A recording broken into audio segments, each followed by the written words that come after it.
last 5 years. So I understand a lot of people that have a lot of respect for you, and I welcome you to the city and hope to get together soon.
by legendary strategist, media strategist, Antoine Seawright. And so we know we got a lot going on today, but we want to hear from you.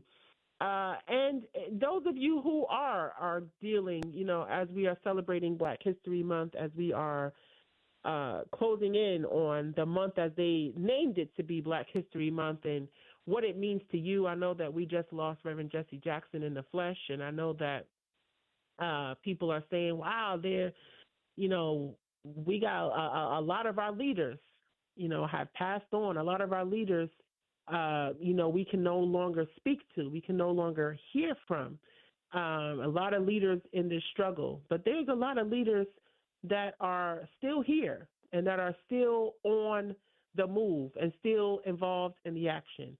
That leader, if you look in the mirror, hey, you might identify someone that you're familiar with who also is a leader and who is capable, if you make that commitment to do amazing things, to do and make great impact. We can start within ourselves. We can start by looking at that man in the mirror, as Reverend Sharpton always says, and we can make that change and make that commitment ourselves to say, listen, I'm going to step up. I'm going to be one who will make that commitment to stand for equality, to stand for justice, to stand against all that is happening to us, all that is happening around the world. We're going to speak up. We're going to talk about it, and we're going to take action and continue to take action.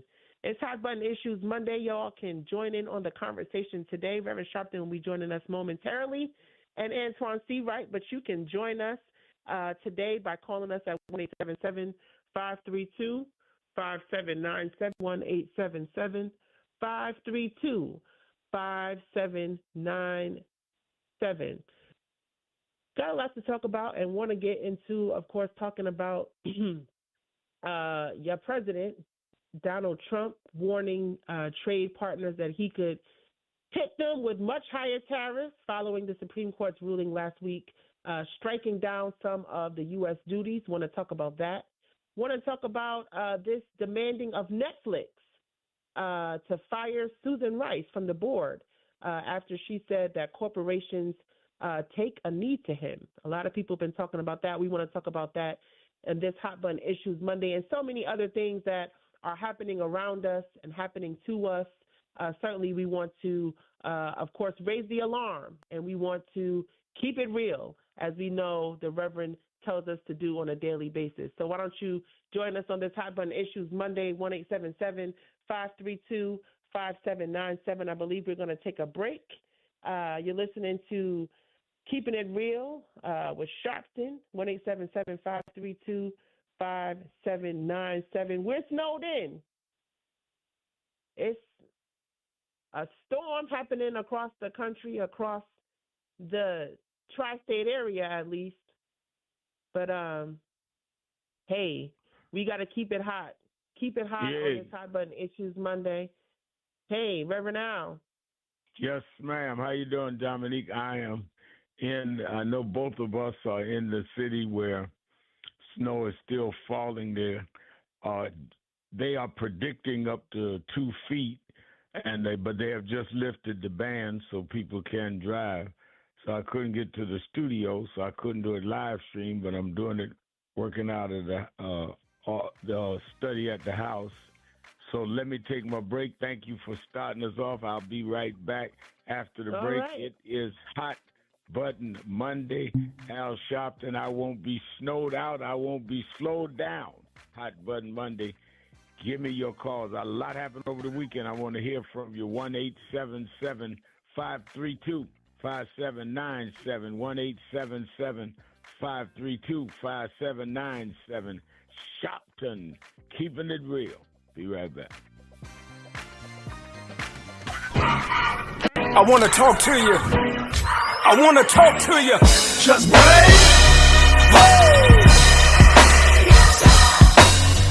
I believe that. Good morning, everybody. I hope the coffee has kicked in by now. I want to start by thanking your leader, the Reverend Al Sharpton, and everyone at the National Action Network for 35 years of standing up for civil rights and opportunity for everyone. And I couldn't be more grateful for the way that you have blessed the lives of so many, including mine. As we look today on King Day, let us not forget that we had to struggle to even have this day.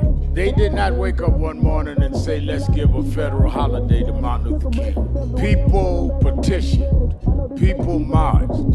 Let us remember now, as we bring our children and grandchildren up the Potomac, that they can see the Washington Monument, the Lincoln Memorial, the Jefferson Memorial, and one memorial that never served as president, but changed this country more than any other American, Dr. Martin Luther King Jr. This was an amazing MLK breakfast. It is truly an honor, and more importantly, this is an important day for us. I feel incredibly lucky and honored to be in this room on this day, celebrating Dr. King's legacy of civil rights, especially in the moment that we're facing on a national level. It feels like warmth and home being in this room. So I'm encouraged by today.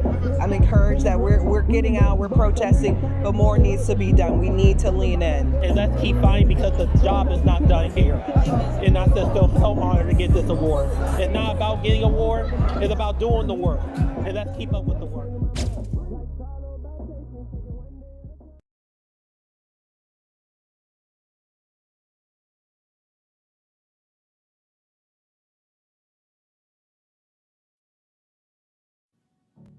Hi, this is Reverend Al Sharpton. For the month of February, Black History Month, the Saturday Action Rally will be at Mother AME Zion Church, 137th Street, between Lenox and 7th Avenues from 9 a.m. to 11 a.m.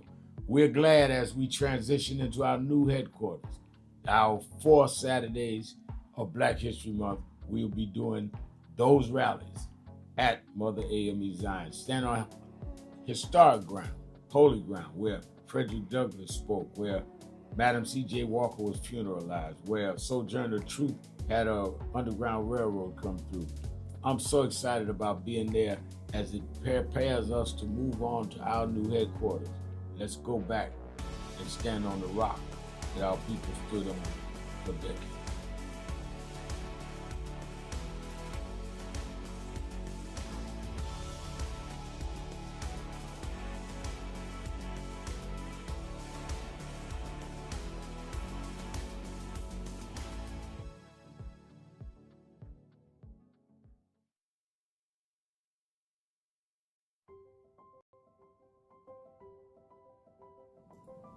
Hi, it's Reverend Al Sharpton, President and founder of National Action Network.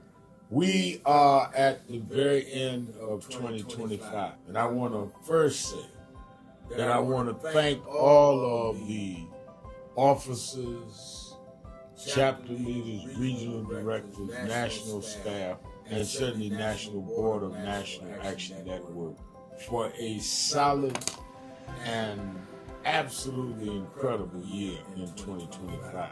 Despite the fact that we are under assault, voting rights, diversity, equity, and inclusion, the battles globally where we're seeing Nigeria and Venezuela attacked, and on and on and on. We have been steadfast as an activist organization in the tradition of Dr. King. We started the year with a national call that thousands responded to, and we were in Washington on our side of town while Trump was being inaugurated on the other side of town. And we made a pledge. We told people to lift their hand and make the pledge, and we kept that pledge to work all year to keep the dream alive.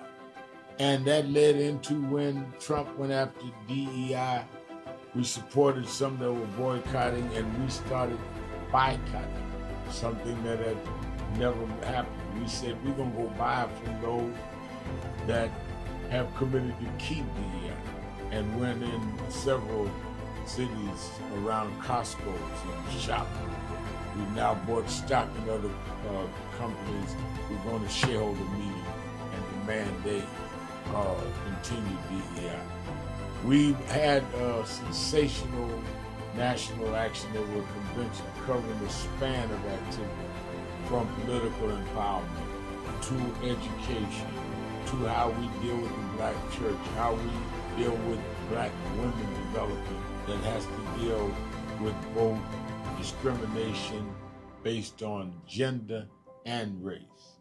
And of course, we came to Wall Street by the thousands and marched in late summer on the anniversary of the March on Washington.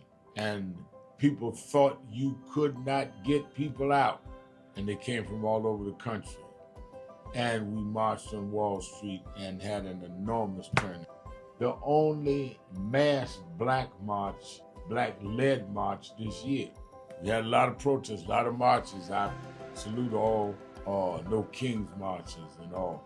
But the black organization march, it welcomed everybody. We had white, black, everybody there. Was our march on Wall Street in August. And then our Triumph Award and on into our fall agenda of organizing, mobilizing. We've expanded. We've started chapters in about 12 new cities. So I am proud of what we've done this year, but it's only the beginning, because our very rights are under attack, and they're not even being quiet about it. They want to revoke the Voting Rights Act. Section 2 may fall with this agreement. They want to end the Civil Rights Act of 64. That's what the end of DEI is about.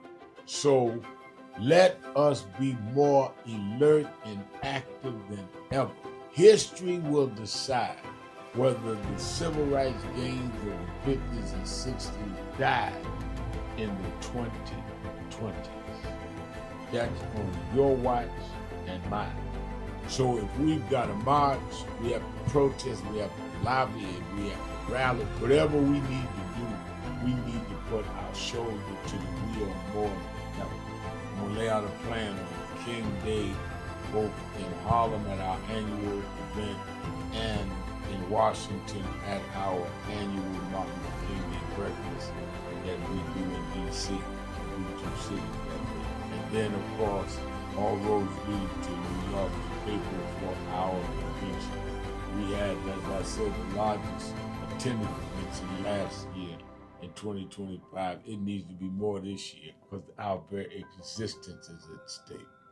We also are closing our negotiations on a new headquarters, our national headquarters that befit our mission. I'm so excited about it, but I can't give you details.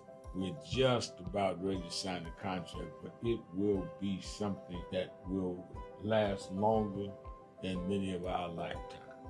So we came alive in 25, despite a hostile administration, despite the fact that a lot of people were intimidated and spooked into silence. We came alive in 25. Now we have to straighten out tricks in 26. I need you. We need each other. Let's do this. All these tricks, don't forget, Trump only won by 1.5%. He is trying to act. Keeping it real. Keeping it real. I am your host, Reverend Al Sharpton, and we're back.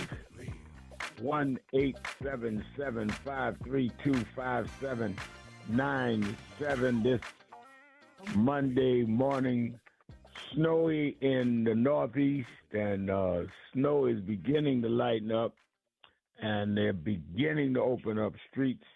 But I said that's why I have a study at the house, so I'm going to work anyhow. Don't take days off that I can find a way to be with us, particularly at the serious level of, I think, disarray that this country is in. Tomorrow night, President Trump is giving his first State of the Union address since starting his second term. And he does it at a time where just Friday, the Supreme Court rejected his saying that a president can just put tariffs on countries at his whim or at his will. He came back viciously attacking the court, saying their families ought to be ashamed of them, including two of the justices that he nominated to the court. The man has no ability to absorb any kind of critique, any kind of criticism. You start calling them names. One of the things that's going to be very interesting is usually the Supreme Court justices attend the State of the Union address. It'll be interesting to see if the ones he attacked come and whether he tries to say something to them while he's shaking hands. I mean, this is the most unpredictable, juvenile behaving president, I think, in American history. But aside from the drama and the theater of tomorrow, there are serious issues at stake.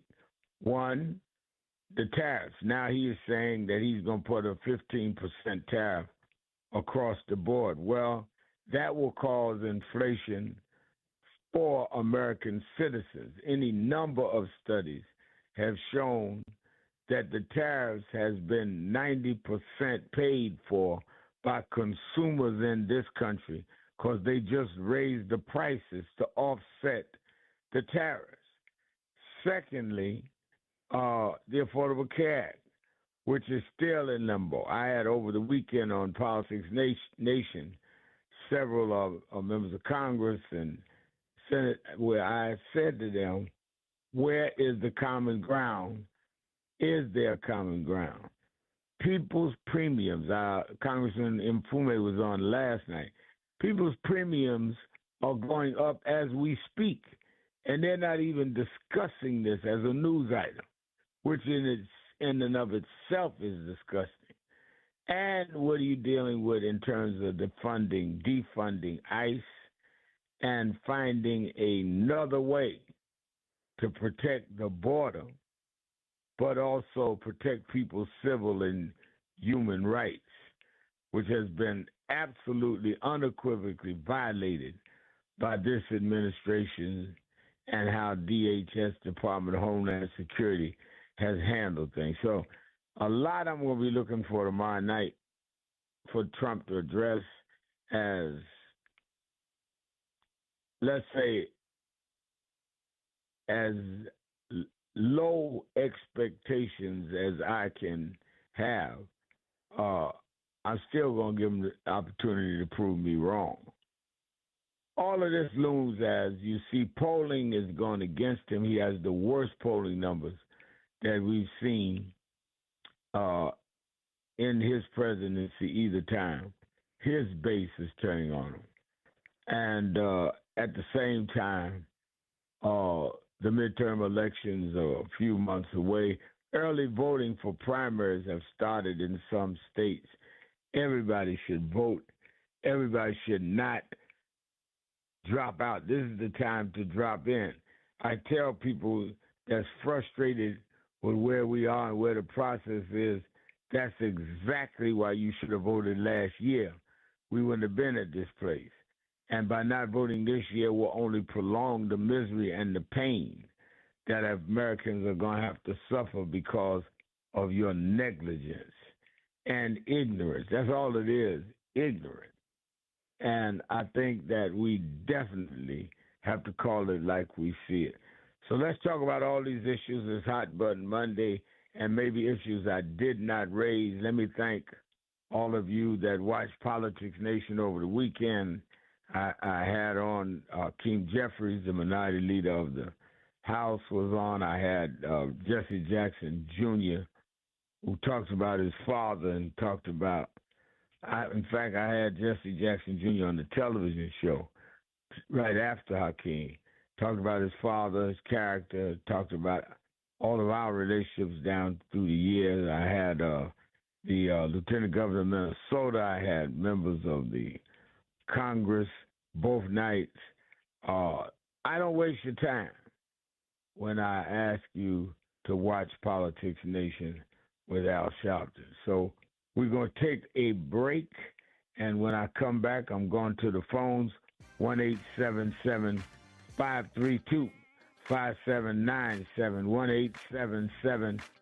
1-877-532-5797.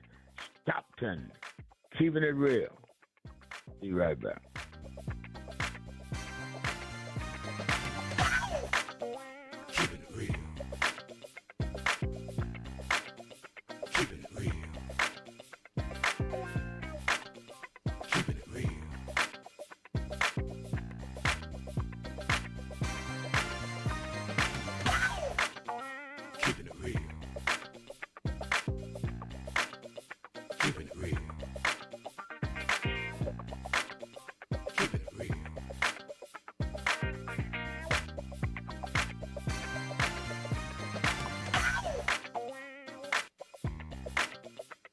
We all hear the radio ads about the IRS. They tell you to be afraid, to be scared, and they try to frighten you into calling. I'm not here to do that. Tax Relief Advocates is different. TRA is here to tell you that if you owe money to the IRS, whether it's $5,000, $50,000, or $500,000, we have a solution. It doesn't matter if you're sitting in your car, at work, or with your kids. No matter where you are, call now. 800-617-2458.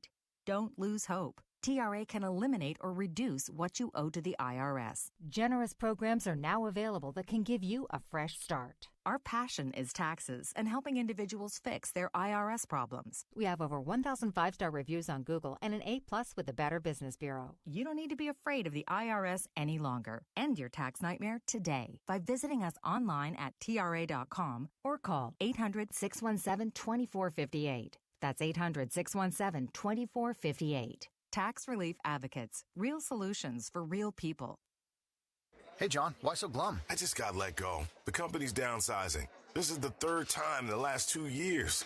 I'm done with this. Have you thought about My Computer Career? I've heard they can train you for a career in IT in just a few months, including cybersecurity and the basics of AI. And you don't need prior training or experience. Now that's a recession-resistant career. Wow, thanks. I'll check them out. Go to mycomputercareer.edu and take the free career evaluation. mycomputercareer.edu, an Elite CompTIA certification partner. Financial aid is available to those who qualify, including VA benefits.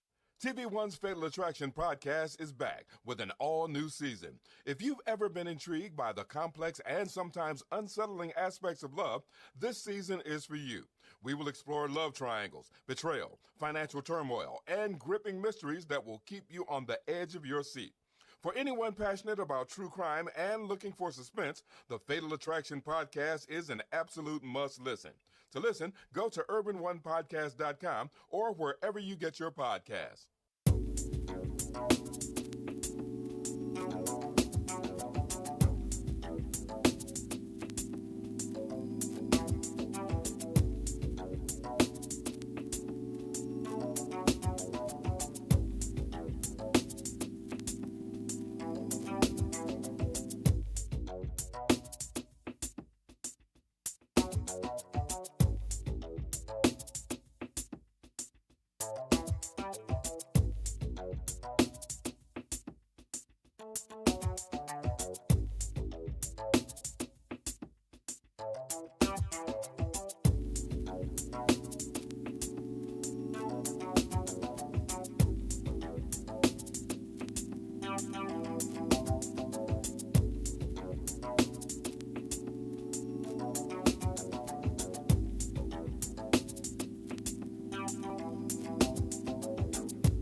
Probably caught me still short with Bill Cosby. I Spy.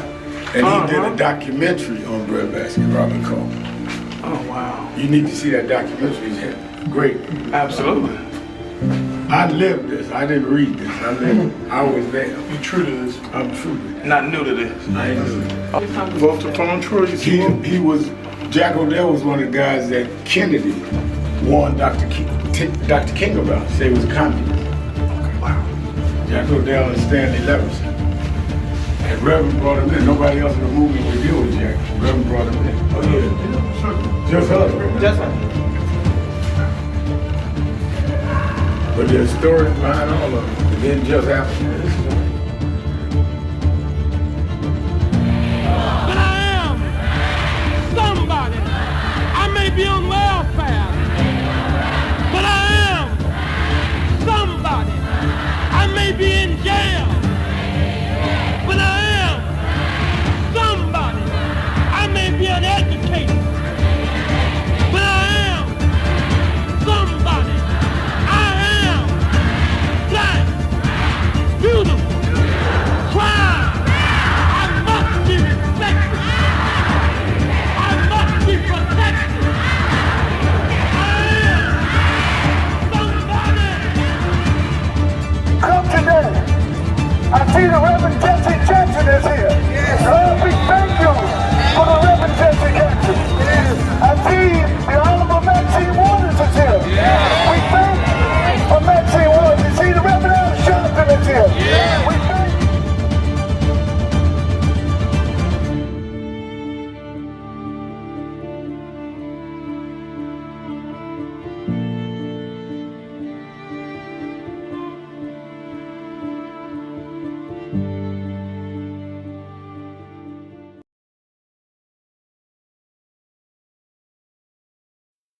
Some of you forget where you come from and forget how you got there and act like you got there because you were qualified or that you had a good resume.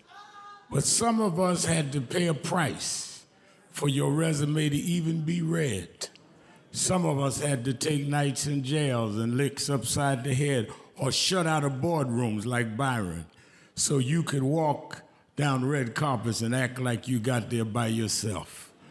So I received this award with a special place in my heart and on my shelf because I'm getting it from a freedom fighter who never forgot where he came from and how he got there.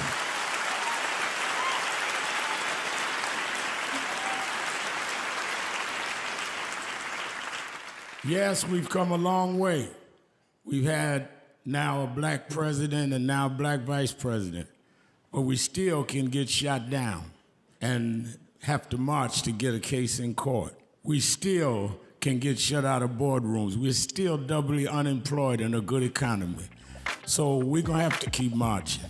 And I thank not only my family, a mother that raised me by herself, but I thank that. Keep it real. Keep it real. Keep it real. I'm the host, Reverend Al Sharpton, and we're back taking your calls at 1-877-532-5797, 1-877-532-5797. And we're taking your calls Hot Button Monday. And let me say, by way of announcements, don't forget every Saturday and Sunday, watch Politics Nation with Al Sharpton, live at 5 p.m. Eastern Time on MS Now. And as I said, we had really good guests this weekend, and I try to get them every weekend because I don't want to waste your time. I want you to hear from those in the room and in position to give us power, as well as those commentaries that are necessary to be heard. And among we had Hakeem Jeffries on, the minority leader of the House. This is the second time he was on this month. And because he knows our viewers need to hear what he has to say, we had Congressman Kwesi Mfume talking about the tariffs. We had the Secretary of State of Minnesota. We had a candidate that is running against Marjorie Taylor Greene's seat. And we have Jesse Jackson Jr., former congressman who's running again now for Congress, talk about his dad as we all are going through a series of memorials starting this weekend. They will start the viewing of Reverend Jackson in Chicago and then going to South Carolina, Washington, and back the end of next week in Chicago for the funeral services. So watch Politics Nation with Al Sharpton live at 5 p.m. Eastern Time on MS Now. And let me say the Saturday Action Rally was off the chain. We are for Black History Month at Mother AME Zion in Harlem, the historic church of Frederick Douglass, Paul Robeson, and Sojourner Truth. And it was full on Saturday as we did the memorial to Reverend Jackson. And the Mayor Zoran Mondani came and spoke. State Attorney General Tish James was there and spoke. Many of our elected officials and clergymen came. Reverend Jackson was an intricate part of the development of black and brown people's political power in New York, and they showed up, and the audience showed up. The people showed up in big numbers. He deserves that all over the country, and I was glad about it. Let me also say that sign up for the National Action Network's convention. It will be the 8th of April to the 11th, and it's free, all of our sessions. And I have not put out the names. I was going to put them out over the weekend, but with all of what Reverend Jackson and other things superseding, I decided to wait. I'm not giving the names yet of who's doing the workshops, but I can promise you, anybody that's ever been to a National Action Network convention knows we don't mess around. We get the top brains, people in the top offices, come to our convention to address our issues, our needs. People who want to run for president, everybody, Lottie, Dottie, and everybody ought to be there. If you have not registered, we have a couple of, I think about 300 seats left before I do the cutoff, because I'm cutting off at 5,000 because we have to save seats for our HBCU students we're bringing in from the tour as well as our chapters. So if you're not registered for 1 day, 2 days, all 4 days, go to www.nationalactionnetwork.net, www.nationalactionnetwork.net, and register now. Or you can call the toll-free number 1-877-626-4651. All right, let's start going to the phones this Hot Button Monday. Let me start. This is going to be a good week. I'm starting in Chicago with my dear friend, the one and only Miss Eunice in Chicago, the beloved Miss Eunice. How you doing, Miss Eunice? I'm doing well, Reverend. How are you? Doing very well. Good. I'm doing great after the great sermon given by Reverend Senator Warnock yesterday. He was at our Church for Black History. Oh, great. Yes. And let me start by saying I'm praying for the Jackson family. And thank you, Mrs. Jacqueline Jackson, for holding it down. And, Reverend, as I sit and reflect on Reverend Jackson's work, I shed tears of hope and joy for children born and yet unborn. Reverend Jackson, I say, take your rest job well done. And we can keep hope alive by supporting his son, Yusef Jackson, a new COO push. And we need the organization. Numbers count. And I hope everyone takes that under consideration.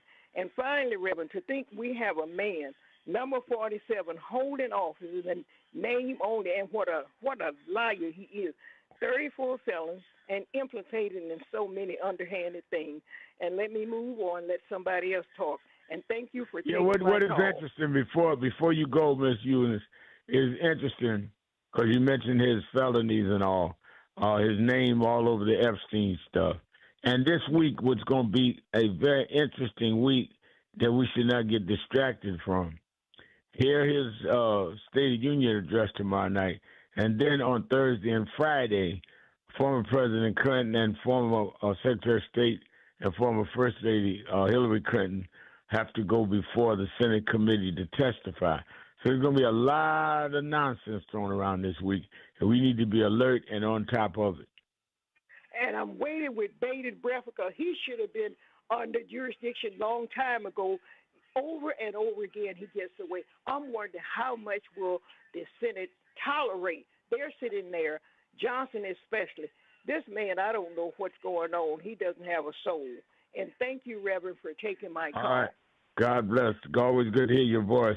Let's go to Cleveland, Ohio, to Demetrius. Demetrius, you're keeping it real with Al Sharpton.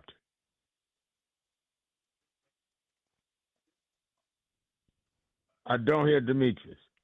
Yes, it's me, Doctor. I'm very Sharpton. Yeah, I got cut off somehow. Oh yeah, I just want to speak. I think the United States should pay attention. Donald Trump sending the warships close to Iran, because I believe it's a dangerous situation. Because Russia also sent their warship to Iran, and it could escalate if the United States do bomb any part of Iran. And I don't believe Donald Trump should use the military to try to bully Iran to sign the treaty. And like I said before in the past, it would be devastating, for the world and also for the United States if they try to overthrow the government. It's up to the people to overthrow the government. Also, what's happening in Mexico, over the weekend. Yeah, with the cartel. Yes, with the cartel. I can understand. They want to, curtail, the illegal drug cartels in Mexico, but they shouldn't do it because they feel threatened by the United States, threatened by Donald Trump. Because Donald Trump's goal is to have a administration in Mexico that's friendly to him, to his aims. They're attacking the cartels is not going to sway Donald Trump. That's just one obstacle he feels that's out the way, because he used the same rhetoric with Venezuela. He said it was drugs. He wouldn't invade Venezuela, but he still wanted to take over the government. So those countries have to realize, this is no appeasement, because the aim is, I believe, is to control the industry, that oil or any other minerals can get out of those countries. They shouldn't be bullied. Also, I'm glad the Supreme Court made a ruling concerning terrorists, because the terrorists shouldn't be used as a weapon to punish countries who don't go along with what Trump administration want. And also, it's outside the legal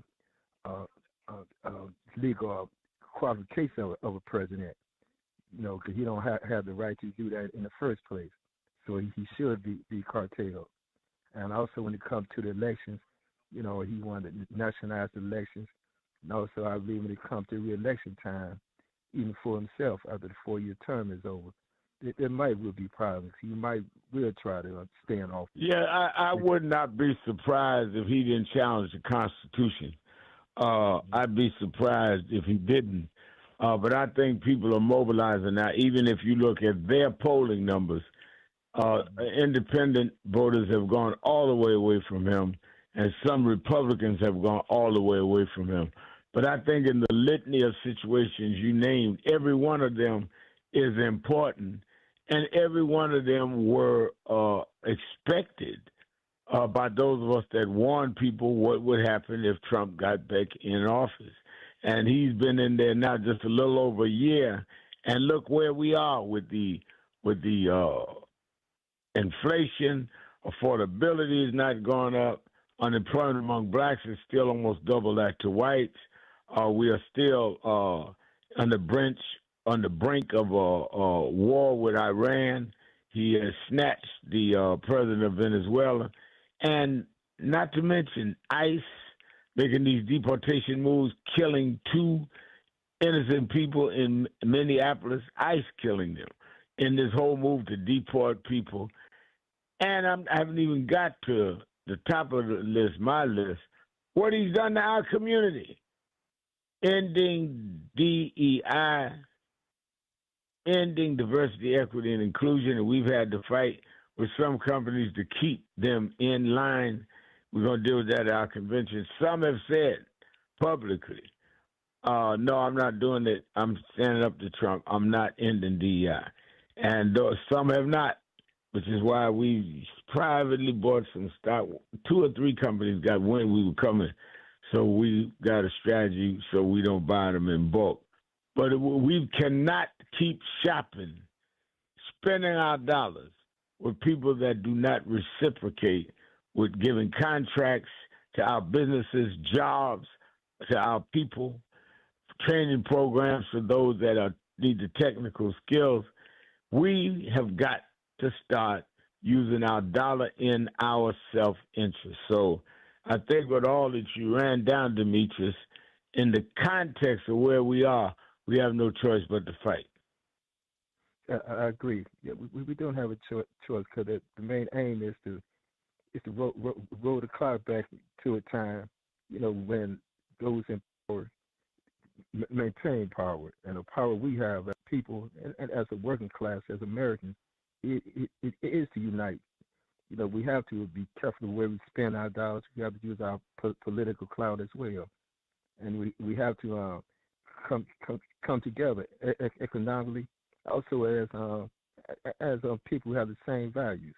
Because this country's at stake. Because they really trying to move to a one-man government or one. Hello. Yes. Yeah. We fought for our rights in this country. As African Americans, as American citizens, we're not going to give up our constitutional rights. Black people been in slavery. We suffered under that. We're not going to suffer under no dictator. We want our rights. That's right. Unite our rights. All right. Thank you for your call, and we'll take a break. I'll be right back. More of you on the phone. It's Hot Button Monday, Politics Nation with Al Sharpton. Be right back.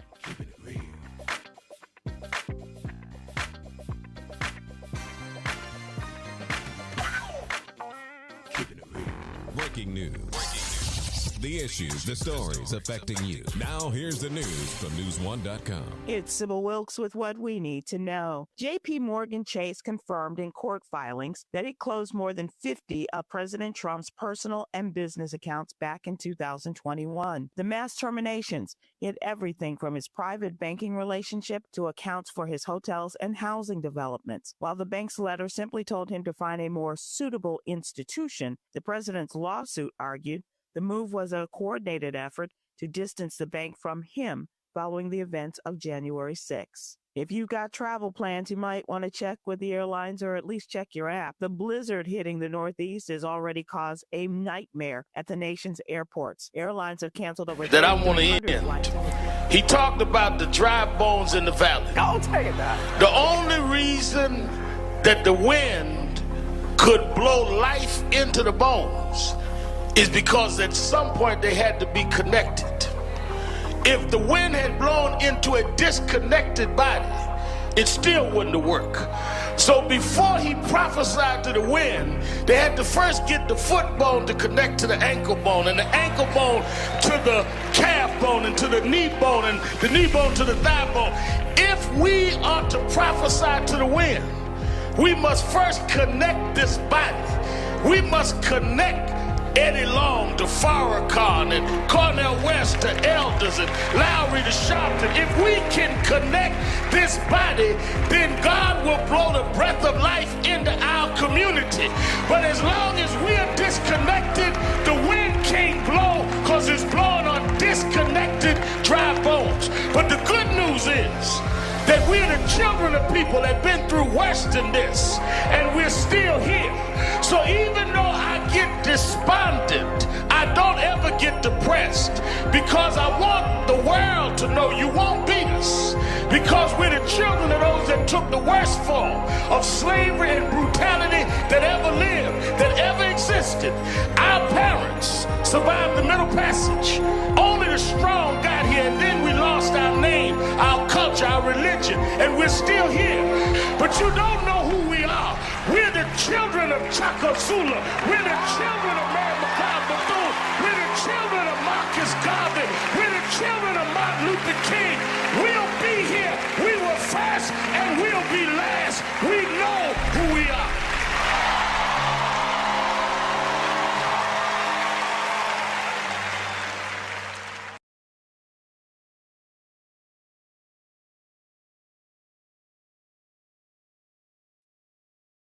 A young man who refers to the Reverend Jesse Jackson as his mentor, but who has been the mentor to so many people, a man who himself ran for President of the United States and who on a regular basis on MSNBC stands up for economic and social and racial justice, for saving the environment and for peace on this planet. Please welcome the remarkable Reverend Al Sharpton. Thank you. Thank you very much. I was born and raised in Brooklyn, New York. Some of the ministers, even though I was a young minister, seemed like they were not connected to what was going on in the urban North. Jesse Jackson came from the South, but organized in Chicago and knew how to organize in urban centers. There would not have been a continuation of that movement had Jesse Jackson not bridged that gap and started fighting for collective economics at that time.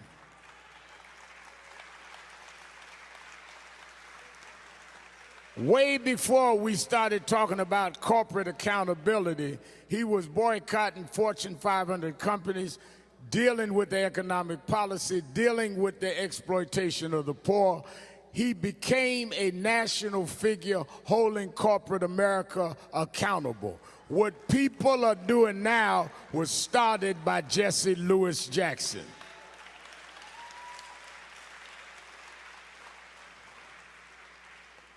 But directly as they start the Democratic Convention on tomorrow, let me just talk about his historic reshaping of the party.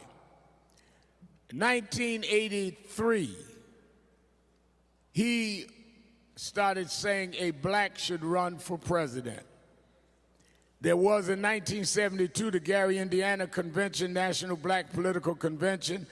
There was the fights between the black nationalists and those that were in elective office. Reverend tried to bridge that. It led all the way to 83. He went around the country trying to get certain blacks to run. In the middle of him doing that, he started a Southern voting crusade.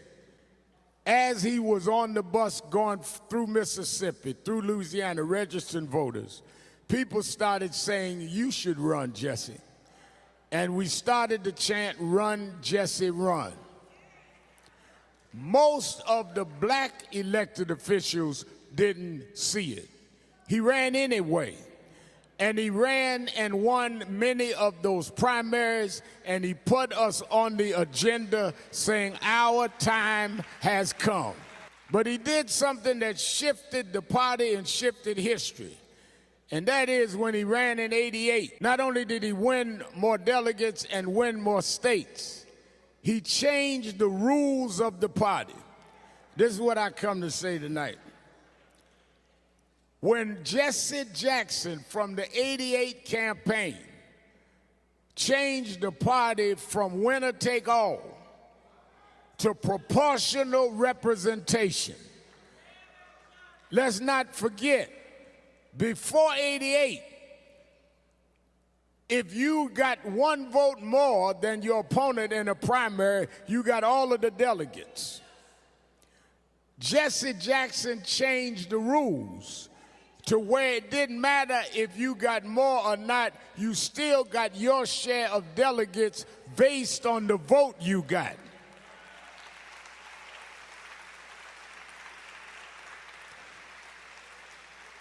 You cannot have a Democratic Party without democracy. There is no winner take all in democracy. by changing the rules in '88. We also got the first black chairman of the party, Ron Brown, who was a campaign manager for Jesse Jackson. He put blacks on the rules committee that kept those rules in place.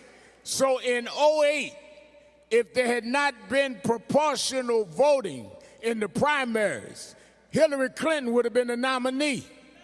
The reason Barack Obama could win the primaries and win the nomination is because the Rules Committee went on the Jackson proportional voting rules.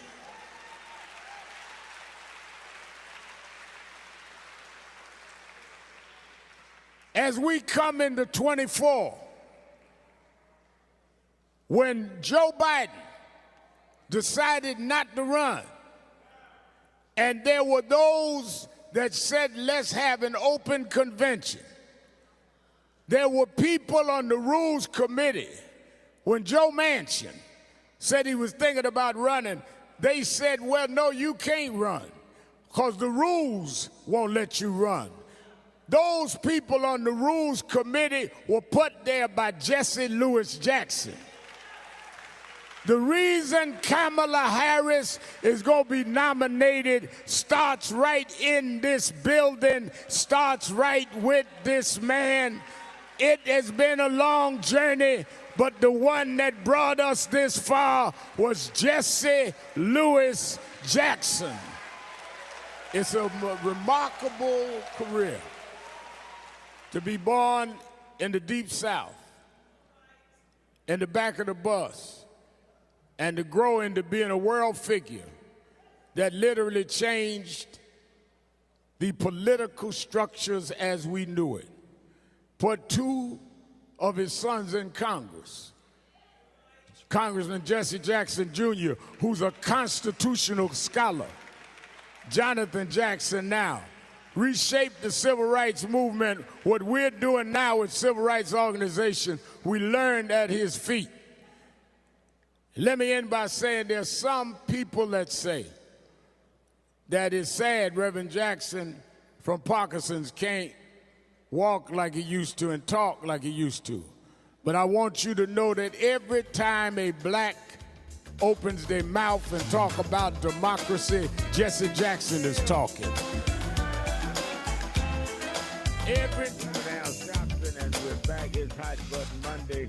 Whatever is on your mind, whatever's in your heart, 1-877-532-5797, 1-877-532-5797, and I am in New York, snowed in but not snowed out of you. I'm doing a show from my study at the apartment. I want to, particularly with what is going to happen over the next few days, this week, is of major significance.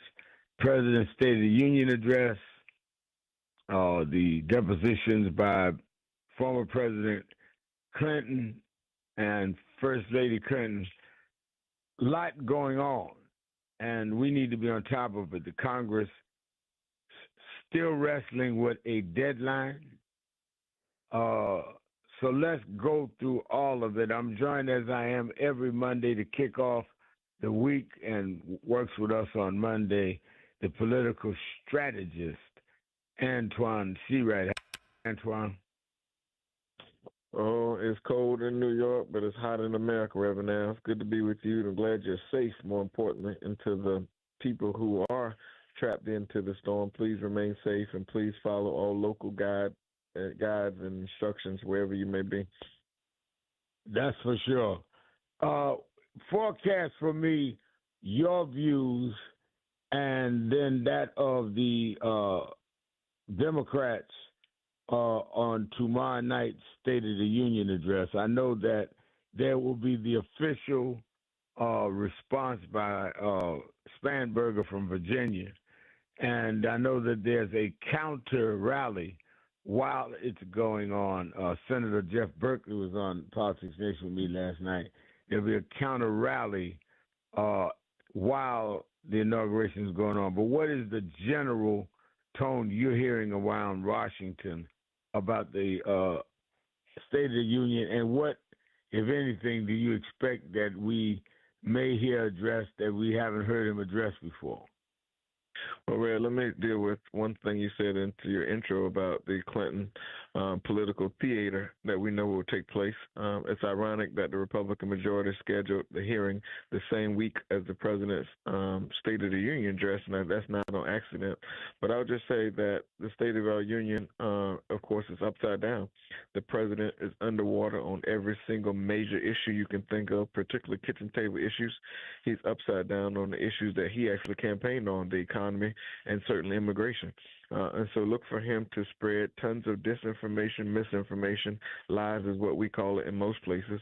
Also look for him to try and put into the bloodstream a ton of right-wing, red meat, racial rhetoric to some degree, but also just right-wing rhetoric that will feed the Trump base, because his approval numbers are as low as they have been in any time in office for him or for any president in modern history. I mentioned that his poll numbers are upside down, and quite frankly, every constituency that he actually won over, both in 2016 and in 2024, he's losing ground with. And now we're starting to see the trickle-down effect of that inside the Congress.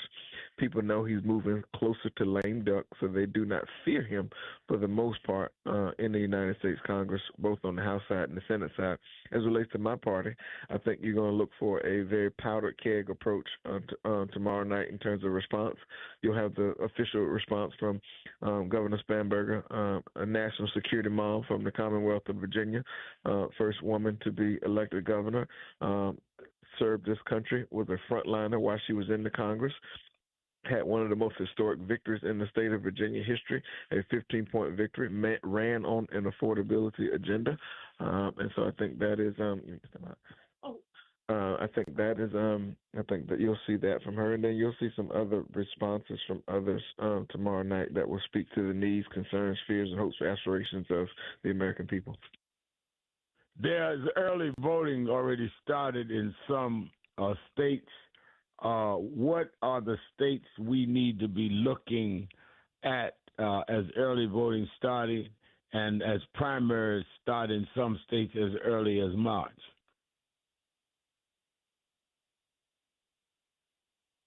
Antoine? Did I lose Antoine? Rev, your phone went out. I'm sorry, what'd you say? Or my phone went out. Somebody's phone went out. Yeah, somebody's phone went out. But I said that early voting has already started in some states for the Democratic primaries, and what some primaries are going to occur as early as March. Which primary states are you looking at with what keen interest is there for certain states in terms of statewide offices, Congress, or whatever, and what do you foresee happening? Well, the two big ones that I'm paying attention to, Texas, because of course, the intense Democratic Senate primary race that they are experiencing in Texas. The two front runners, of course, Jasmine Crockett and James Tallarico. It's going to be a very heated race. Of course, we need to be united in that regard. The polls are saying one thing, the on-the-ground feel is another. People are going to decide the elections. There will be a big surge in black and brown turnout if tradition allows itself to overlay as it has in other elections. The other one is the North Carolina primary. Valerie Foushee, CBC member, has been contested by a Justice Democrat recruit of Bernie Sanders. Of course, the CBC and Senator Sanders do not have the best relationship when it comes to these primaries, and so we'll see how that shakes out. There was similar tone and temperature in the New Jersey 11 race a few weeks ago, in which the Justice Democrats prevailed, and so that's going to be a race that many people are watching to see what happens, because it could tilt some sort of the balance in the Congress in terms of what the potential majority could look like. And so those are the two that I'm paying extra close attention to. But regardless of how either one of those races shake out, or even some of the others, I think the most important thing that Democrats need to know is that we have to be united after these primaries are over. It can't be us versus them, because that's the only way we're going to beat back on the MAGA agenda, defeat Project 2025, and begin the necessary steps to take our country back. Now, when you mentioned the whole question of making sure that we unite afterward, and that we're that close, very close, I should say, to taking the majority of the House. How many seats are the Republicans up now, and how many are necessary to win back the majority and presumably make Hakeem Jeffries the Speaker? Well, you need 218 in order to be in the majority in the United States Congress. Democrats have 214, so there's a 3-4 seat majority. But of course, the way Johnson is going and the way the American people are responding, he cannot keep his caucus together. Some of his quote unquote swing district members or frontline members, what we call on our side, they have been teetering against his agenda and the extreme agenda coming out of this White House. That's why you saw the petition released in order to get a vote on the ACA subsidies. That's why you saw the bipartisan effort on the Epstein files, and that's why you see many of the issues that they're pushing with this MAGA extremist agenda is being rejected by the majority in the Congress. And when I say majority, I mean the 214 Democrats, plus a few of the Republicans in swing districts like Mike Lawler and others, because they are trying to figure out survival in this environment in which Republican numbers are upside down, the president's numbers are upside down. There's nothing in or on or around their agenda that speaks to the concerns of the American people. And quite frankly, they've hoodwinked a number of people in the last election saying they were going to deal with affordability and all these other things, when quite frankly we saw that the tariffs, which is a large part of the MAGAnomic agenda, has been a failure. Costs are up, everything is up, and the president's upside down. So are the numbers as relates to the Republican majority in Washington, D.C.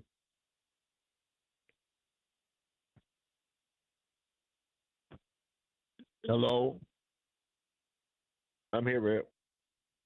All right.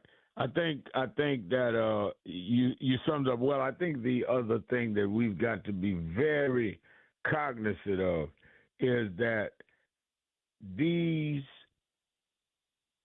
I'll put it this way: if we get the majority in the House and Hakeem Jeffries becomes the Speaker, that also means that the chair of each of the major committees will be Democrats. We have then subpoena power, gavel power. It would really, in effect, if the House turns Democrat, it would, in effect, that day make Donald Trump a lame duck president. So a lot of people that wait for presidential years to run out and vote, this is a presidential election year. Because if the Democrats win the House, and certainly if they win both the House and Senate, he's checkmated for the next 2 years, which is why he's going to do everything he can, lie, cheat, and steal, to try to keep the Republicans in power. We have fought more difficult battles than this. We've faced more dangerous battles than this. We should not get wolf-ticketed out of this fight. We need to be on the ground, ready to fight. Let's take a break, and we'll come back. I'm going to the phones right after the break, I promise. Stockton, Antoine Searad, be right back.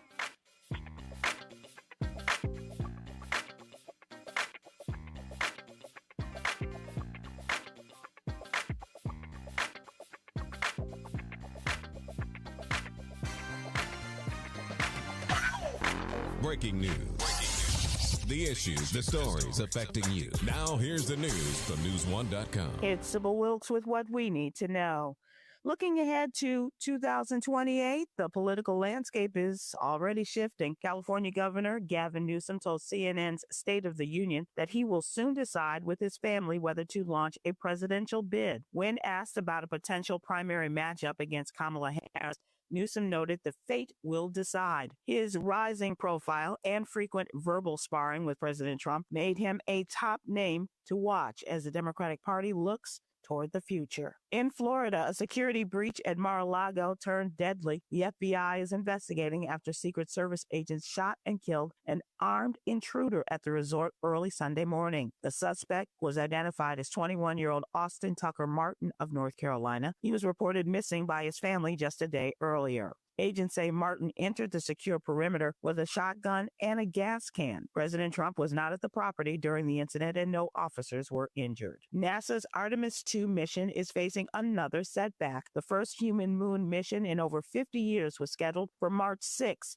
But an interruption in helium flow was discovered overnight. NASA boss Jared Isaacman said the rocket will likely have to be moved off the launch pad and back to the assembly building for repairs. It's a disappointing delay for a mission meant to test the life support systems that will eventually return Americans to the lunar surface. Tragic news from the NFL. Minnesota Vikings wide receiver Rondale Moore died at the age of 25 over the weekend. Reports indicate the young star died Saturday in Indiana from a self-inflicted gunshot wound. Moore was a standout talent who also played for the Cardinals and the Falcons. To subscribe to my free daily newsletter, please visit SybylWilkes.com. For all the news 24/7, go to newsone.com. I'm Sybil Wilkes. Be informed, be empowered.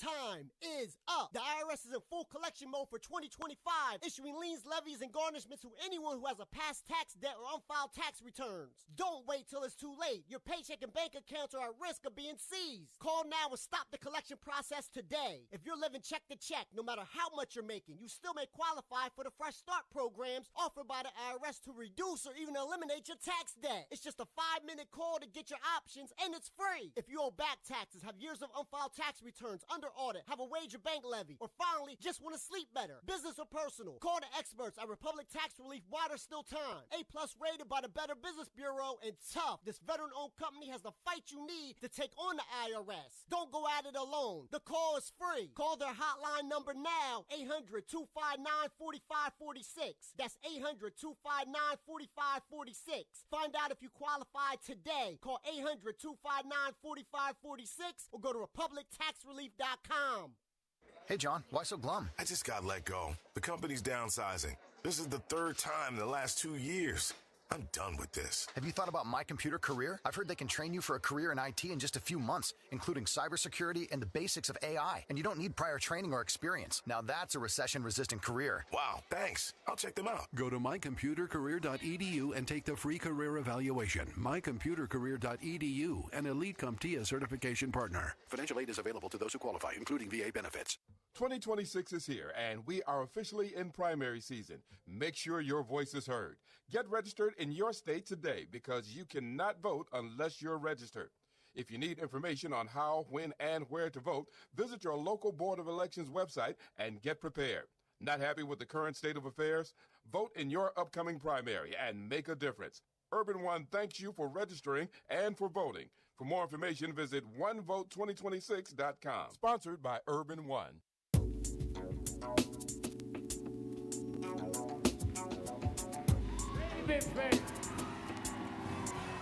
Every step I take, you will be there. Every step I make, we'll be together. Every step I take, you will be there. Every step I make, we'll be together. Every step I take.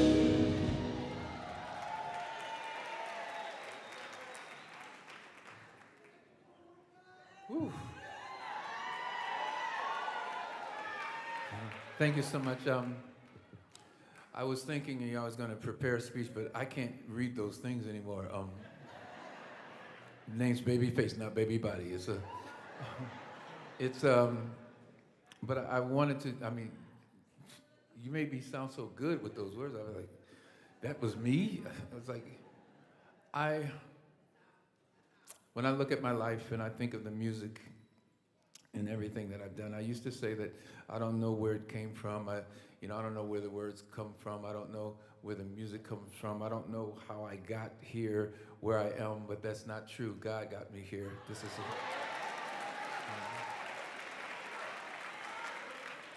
and it becomes more clear to me every day that's why I'm here. And I don't even know how I ended up standing here, except for the fact that I ran into Al at the Essence. He was walking in the room, and I said, I got to go say hello. And he said, I want to honor you. And I was like, really? He goes, yeah, I want to honor you. I said, really? Yep. And here I am standing here, and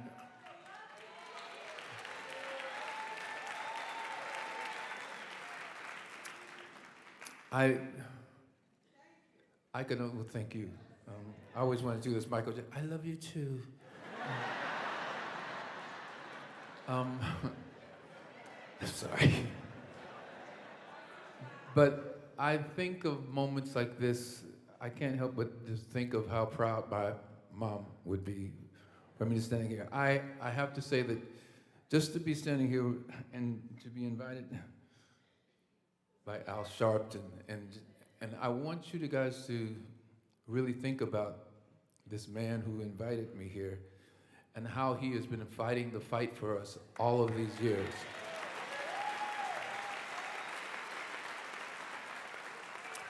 I don't think we give him enough credit. I don't think we give him enough love. Sometimes you just get used to people and you think, well, that's just Al. No. He's more than that. I want y'all to give him really love. Come on, let's give him.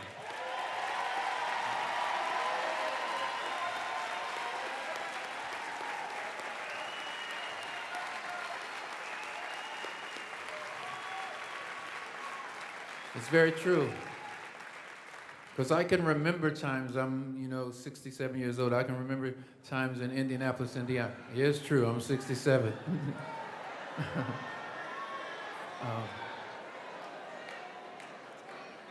And I can remember times in Indianapolis when I was growing up, and there were places before I was 5 years old that I could not go to because I was black. And I remember how civil rights, how that changed everything for me and for my life, and that I'm standing here today because of all of those changes, and I was able to do the kind of music that I do and do everything because of those things happened.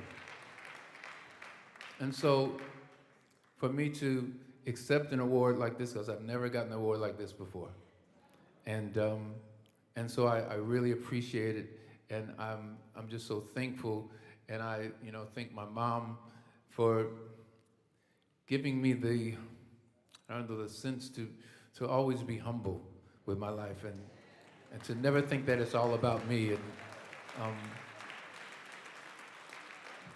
And so like I said, I didn't prepare a speech. I always just wanted to speak from my heart. And I'm speaking from my heart, and I want to tell you once again, Al Sharpton, you are a blessing to us all, and I thank you for inviting me for this, and thank you so much. Appreciate it, guys. Thank you.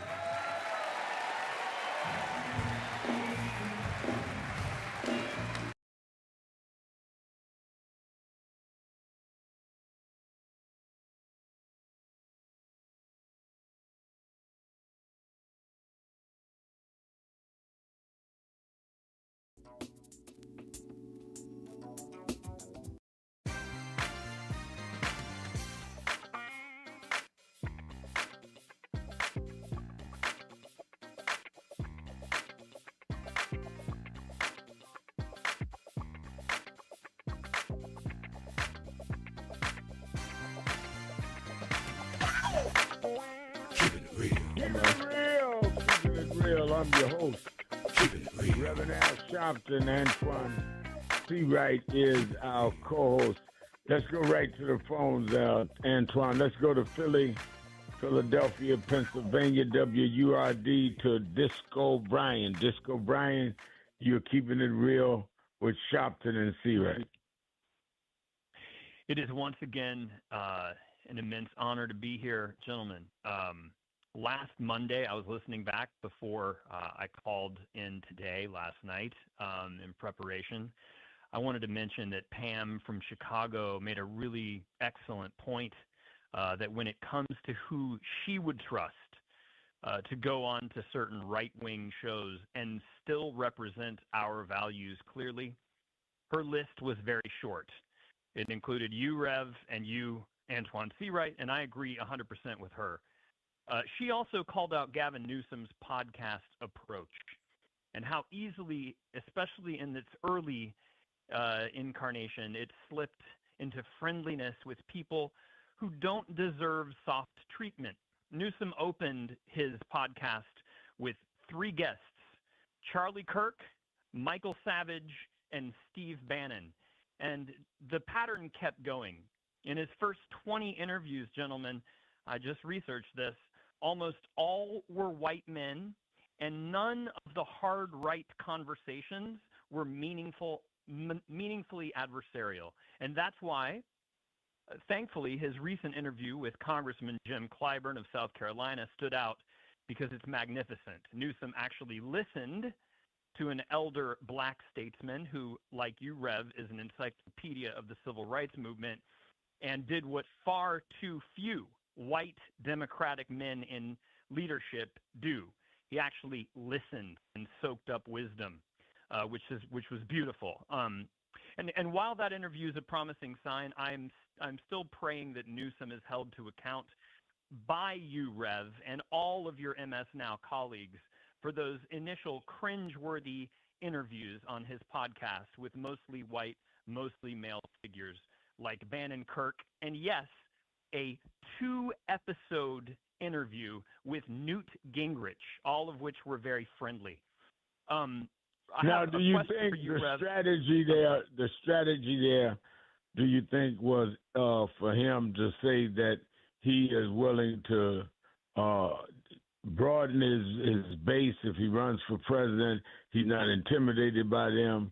We're reaching out to independent voters, that he's not just a far left California Hollywood political figure. I mean, what do you think would be the strategy for doing this? Rev, I would love you to ask him that, because I'm just I don't know, but the thing that bothers me most about it is that I've never heard anyone ask him about it. So I would love for you to do that and someone else, because again, it's not just that it was those 3 or the first, I don't know, 7 or 8 of his 20 interviews were with the far right. It's that they were he was very gentle and very kind. So again, that's for people who have. I didn't hear. What do you think is the political strategy around this, if there is one in your mind, Antoine? I mean, you're the political strategist. I don't hear Antoine. I think the strategy is pretty simple, Rev. I think we just part of it is that I think we're making a lot of this too complicated. And Disco, you may or may not agree with this. I think we just got to stick to the basics here. The environment and the atmosphere is calling for us to be very basic. And part of being basic is honing in to our individual constituencies as Democrats, but also understanding that there are people who are hungry and thirsty to be up under our tent. They may not want to identify with the Democratic Party or Democratic figures, but they identify with the issues we care about. And I think that's where we've got to make some adjustments on our part, if that makes sense. I love that.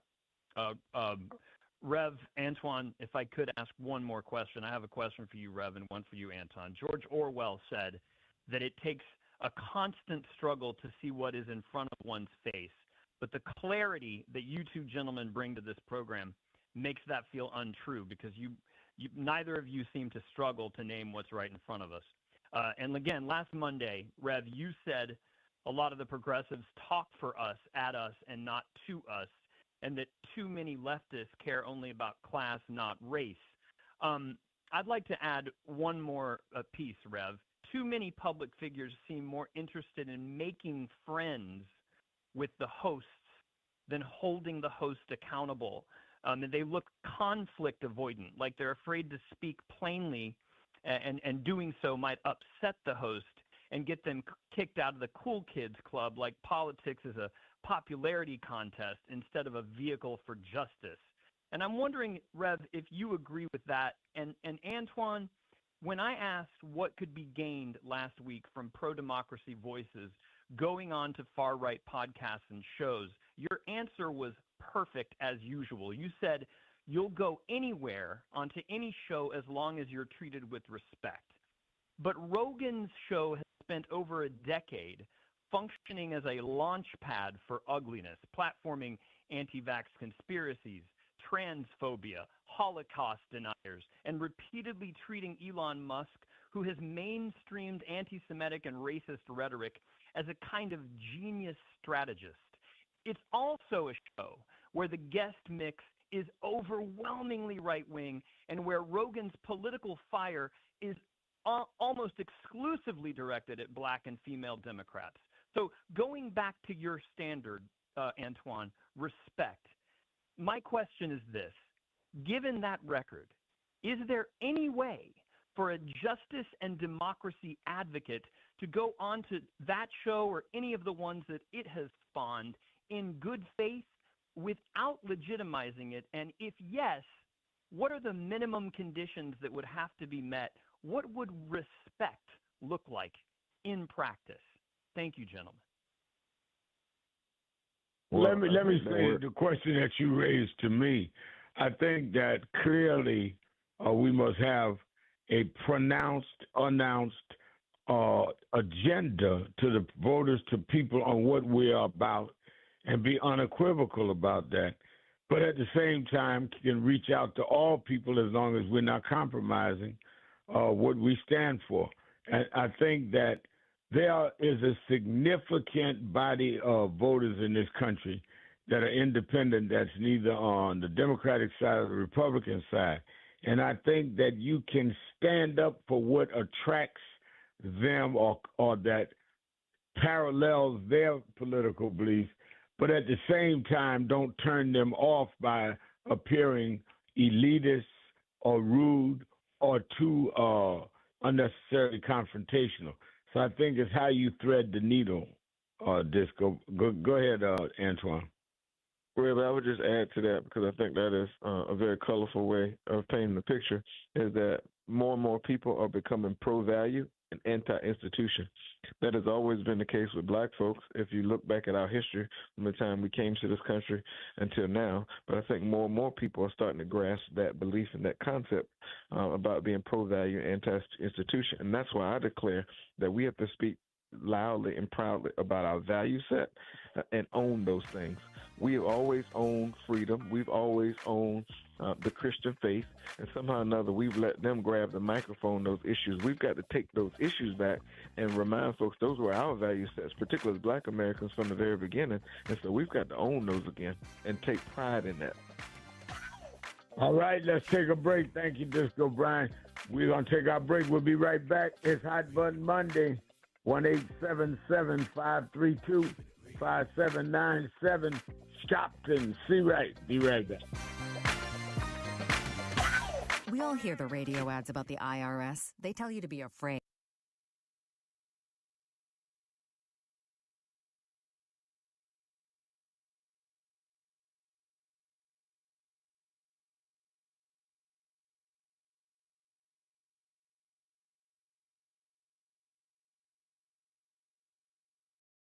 Went to the highfalutin Ivy League schools. But it meant something to me on welfare, watching mama scrub floors, for somebody to tell me I was somebody. You may not have needed that, but I needed that. And then all through my life, seeing him open doors. When you see me talking about Brittany Griner, it's because I learned how he went and got Robert Goodman, different situation. But it taught us that we could deal with global issues. We're not local Negroes. We're global thinkers that can talk to heads of state. And before we go up there, I didn't know he was coming, but we got to hear some words while y'all watching on Impact Television from our leader, our mentor, the one who picked up the mantle when they shot Dr. King down. It dropped in his hands. He's been leading ever since. Let us hear some words from the Reverend Jesse Lewis Jackson.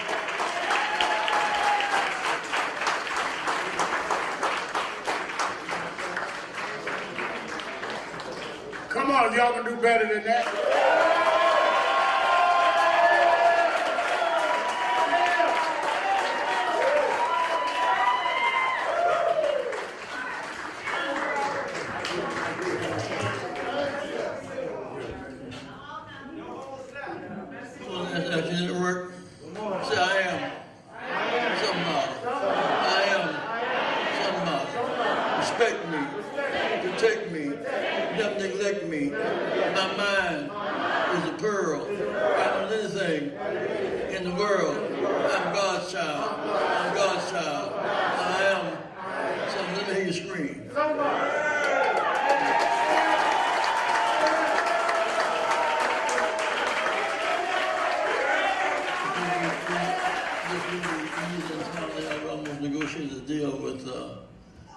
SeaWorld and Sesame Place, but they're doing our children.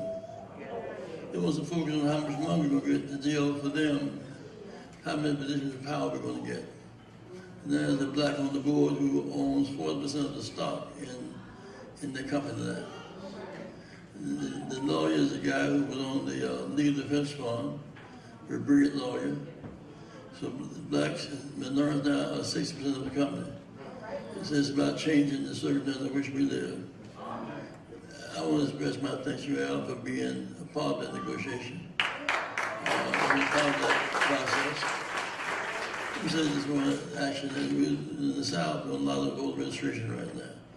Texas, 675,000 blacks unregistered, and 1.7 million Latinos unregistered. In Arkansas, 380,000 blacks unregistered. So Latinos about 410,000 unregistered. In Georgia, 535,000. Well, my point is that people should be registered to vote. It's part of this situation.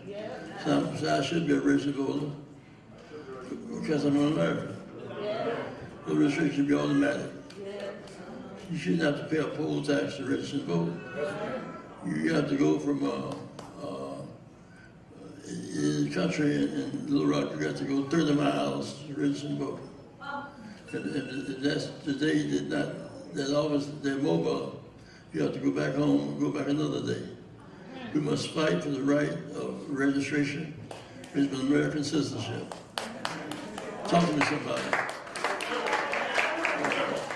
As the Trump was trying to restrict votes, we're going to expand it. You're age 18, you're drafted for the military, pay FICA taxes, automatically, right? We're going to fight for people to have the automatic right to vote. Nice, y'all support that proposition? Yes, sir. Automatic registration. Yes, sir. Automatic registration.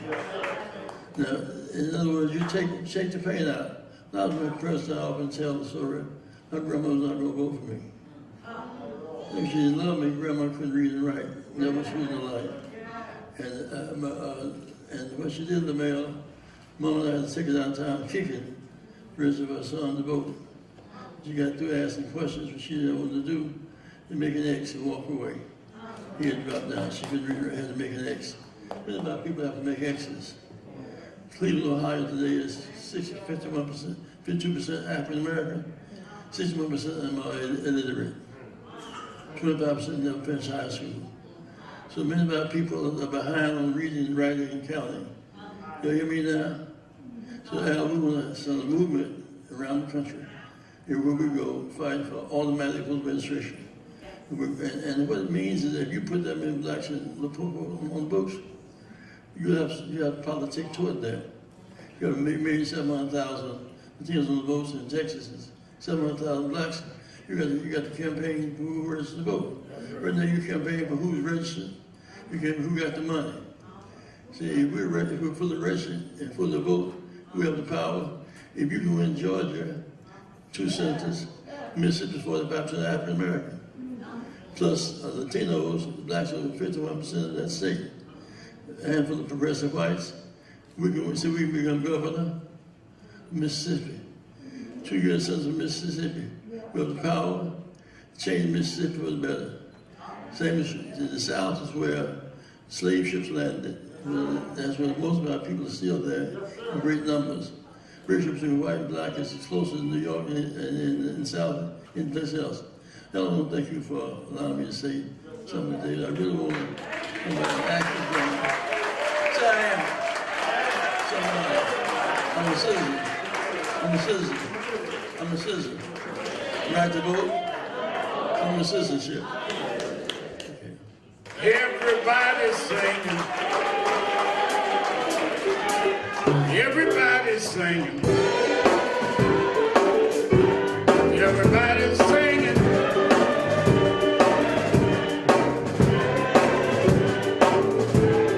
Singing like you mean it.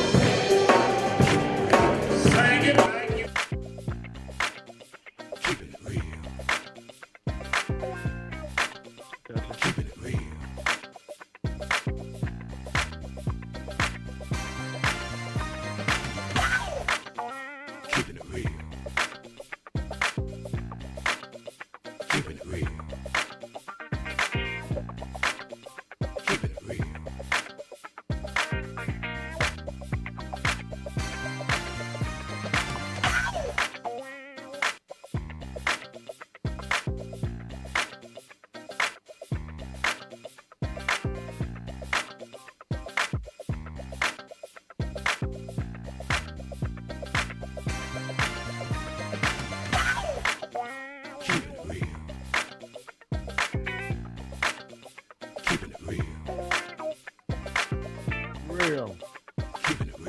I am your host, Reverend Al Sharpton. Antoine Seawright is our co-host on Hot Button Monday. Whatever's on your mind, whatever's in your heart.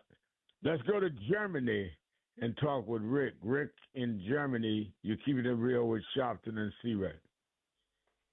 Good day, Brother Sharpton, and good day, Mr. Antoine Seawright. I got two quick points. The first point involves three men. Reverend Jesse L. Jackson. I never believed, Steve Coakley, that Jesse was an agent involved in the assassination plot against Martin Luther King. I think Reverend Jesse Jackson was an interesting man and a man worthy of multiple biographies. Also, I would like to say that Reverend Graylin Scott Hagler, known around Baltimore and D.C., also passed around the same time as Reverend Jesse Jackson, and he is a man worthy of looking into. Third, Robert Duvall, the actor. I believe he was a versatile actor, and I recall him for the film The Great Santini, a film Donald Trump might want to sit down and watch. And second, I would like to say to your audience, Reverend Sharpton, as people prepare to go out and shovel their snow and consider the science of global warming, that the rich, too rich people in particular, but the rich are directing your attention towards the moon and Mars, when the truth is they're strongly involved in controlling food on this planet.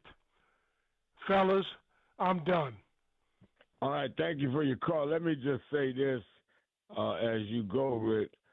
As one that grew up literally since I was 12 in the movement, I remember when Steve Koch and others were touring the country making these statements about Reverend Jackson. I did not believe it then. It made no sense. There was no evidence.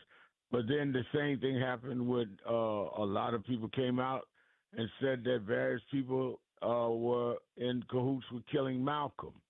When we went after the mob and tried to get the feds to do things there, they said I was an FBI informant, which if I was trying to get the mob busted, I thought you get a medal for that, not condemned. Well, what I'm saying is that the price you pay for high profile is that you're going to have to bear all kinds of theories, some that people believe and some that people fabricate, but that just goes with the territory. And I thought it was unfortunate, but I thought Reverend Jackson showed a lot of strength by not playing into it. Let's go to Elder in Cincinnati, Ohio, the Buzz. Elder? How you doing this afternoon, Al? I'm doing fine. How are you today? Good, good. I was considering all that you're saying, and I'm constantly looking into the scriptures, which I know is the truth. And do you feel the spirit of the time that our people are becoming stand out all over the earth, especially in the Holy Land, Africa? Because what I'm saying is... do I feel that what? Do you feel the vibe that the truth is coming out about what the real history of us are and who the white colonists did? We know now what they've been doing to deceive us for many centuries. So we knowing now that the only Elohim of power that we should be serving is that of Abraham, Isaac, and Yaakov. Doesn't that behoove us to turn away from the idols that they gave us and brought us up backward in and brainwashed us and turn back to the true and living Elohim? Therefore, that means disjoin from their politics and do the politics of the truth now, because we know again who we are. And well, I think that to withdraw from politics would make us vulnerable to whatever they decide to do with political power. So whatever we believe, we live in a world that functions by laws. And you can believe the truth, I can believe the truth all we want. But we're going to have to deal with how the schools function for our children, how taxes are going to be paid from us. If we don't pay them, you can be believing all you want in a jail cell for tax evasion. What you paying money for to buy your food, whether you're on the righteous diet or an unrighteous diet. To withdraw from politics, to me, is here's what I mean, Brother Al. Here's what I mean. I mean to deal with the real what you politics. meant. I was answering you, sir. I was answering what you raised. Please. I'm talking about turning to the laws of the Creator. That's politics. That has all that you need to do to start a nation, build it, and so forth. We got to turn back to who we were and not depend on this Caucasian enemy that's over us. Most High said, don't practice the ways of the heathen and none of their ways. We got to turn away from them and give the real leadership in the world. And I think it's time. And the only way you're going to be able to do that is you're going to have to engage in political and economic struggle. You can turn to the Creator, and the Creator is in my opinion, gives us the strength and the wisdom to fight and conquer demonic forces. You cannot just turn and act like everything's going to turn with us. God requires something of us. That's right. It requires us depending on Him with all our might and our soul, the true and living that's God. why you can fight with all your heart and soul. Because if you really depend on Him, wait a minute. No. We're not going to go through this whole segment. Okay. Right. That if you really depend on Him, you'll stand up and fight for a righteous cause. If you say, I'm just going to look to Him, like God is your butler and going to come in and deliver your liberation, then you really are saying you don't believe in Him because you don't fight. Everybody in the scriptures, no matter what scriptures you believe, the advancement was made by warriors that would fight, not theological and philosophical punks that try to make excuses for not fighting. But thank you for your call. Let's go to Lola in Philadelphia, WURD, the word. Lola, you're keeping it. Lola hung up. Let's go to Al in Milwaukee, Wisconsin. Al, you're keeping it real with Shopton and C-Rack. Good afternoon, gentlemen. And would you all please send my weather back here?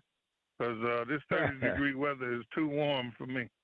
Yeah, well, I'd love that if I had it, but I'm in New York, which is below, it's around 30, but it's all this snow. I think the snow is beginning to stop.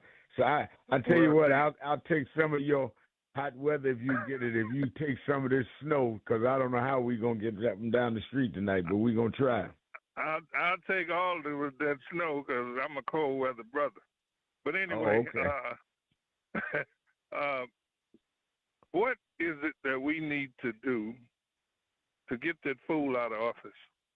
I'm assuming that with the midterm elections, that if the House becomes major Democrat and or the Senate or both, that they can, or you call it, they can vote to impeach him. But does that mean that he has to leave office?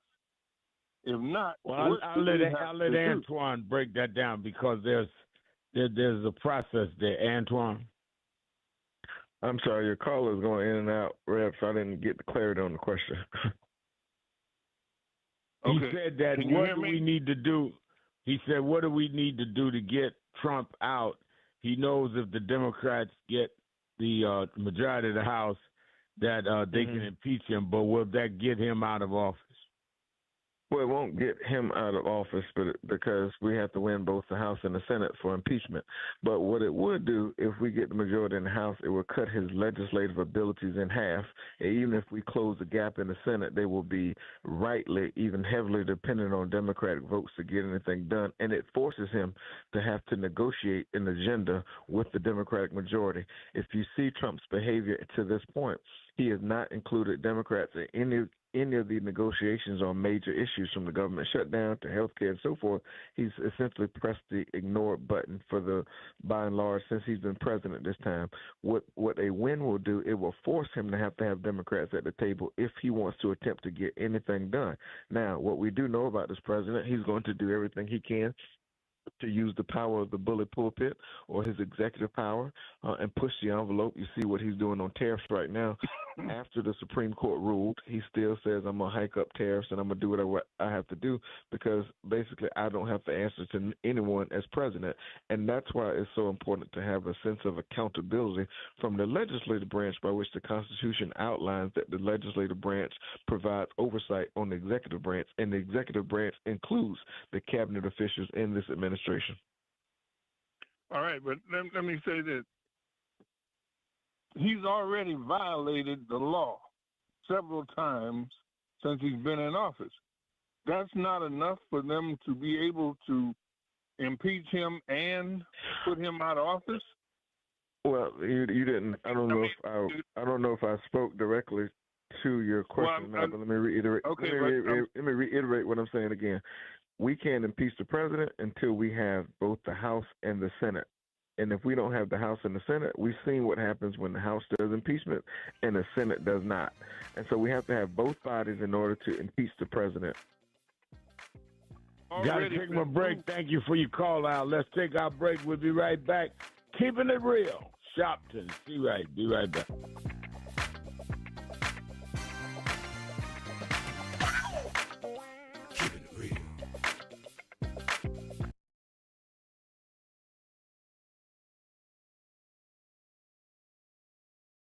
Resume.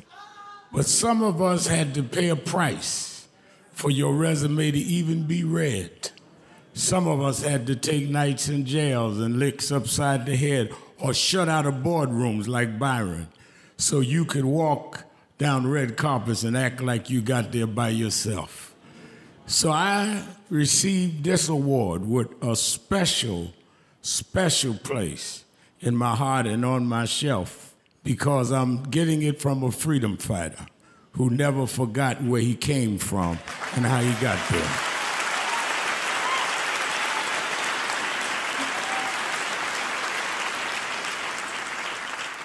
Yes, we've come a long way.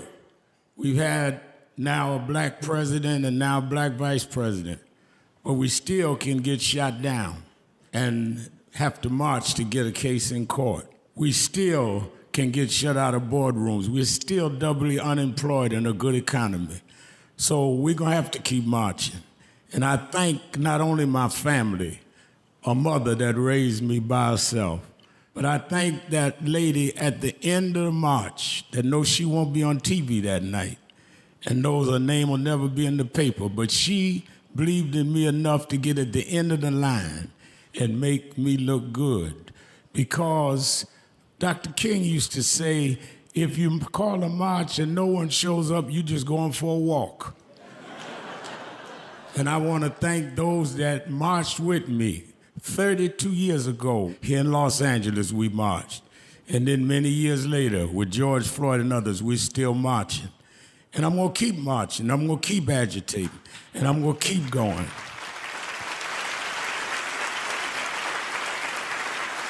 Until we don't have to do it anymore. Eddie, known you a long time. Mariah, Chris, and your kids. And I promise you this, the only thing that I really live for is I get up with this dream that every bigot, every racist, everyone in this country that hates will say, damn, he's up again.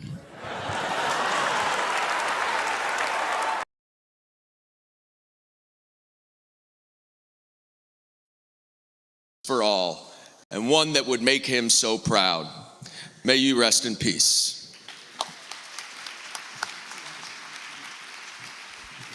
Thank you. Let us now welcome the Dan Change. Listening live on W.M. Jackson ran.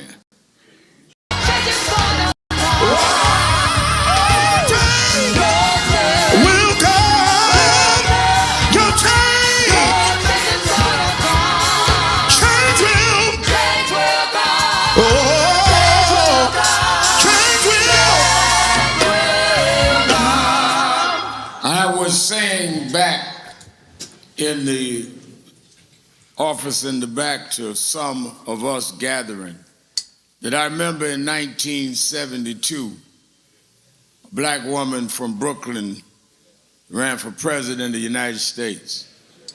Her name was Shirley Chisholm. And I remember riding around with Miss C and Ada Smith and Victor Robles, and I wasn't even old enough to vote yet. I was 17 going on 18. And when I turned 18, it was the first year they let 18-year-olds vote. And they said this one was crazy thinking about running for president. But she ran unbought and unbossed. And 10, 20 years later, from 72 to 84, Reverend Jackson ran. And they said that was ridiculous. And then 20 years after that, Barack Obama became president.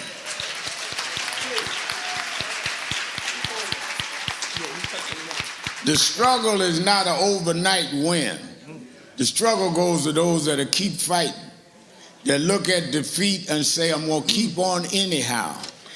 And we come in the name of Jesse Louis Jackson to say that if you hold on, your change will come. Will come. Your change. Is gonna come. Just keep the fight. Your change. I know it will. Your change. Is gonna come. Change will. Change will come. Change will come. Change will come. Several years ago, 5 young men were put in jail for something they didn't do, coerced into a confession. One of their mothers called me and said my son didn't do it. We went down and stood with them. Wasn't many of us. Some of us didn't even get along, but we agreed on that. Bill Perkins, Lambe Brath, all us down there marched for those boys. People castigated us. But we stood by those boys. There was a businessman in New York, never opened his mouth about Howard Beach. When Michael Griffith was killed in Howard Beach, which was the next neighborhood to Jamaica Estates where this businessman grew up, never opened his mouth.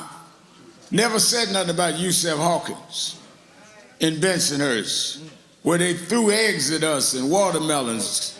Man stabbed me one Saturday morning leading the march. They never said a word. But he took ads out in the newspaper saying, bring back the death penalty to execute these 5 young men.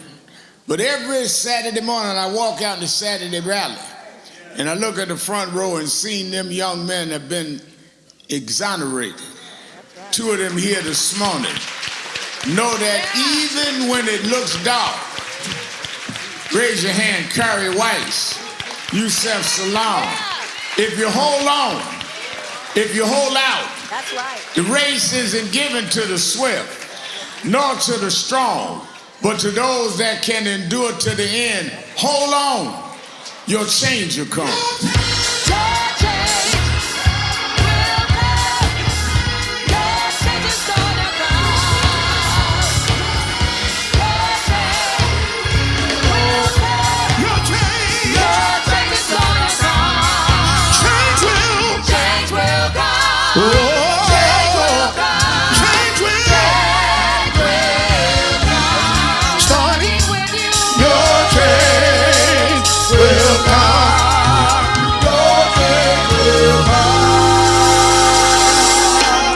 National Action Network Change Choir, give them a big hand.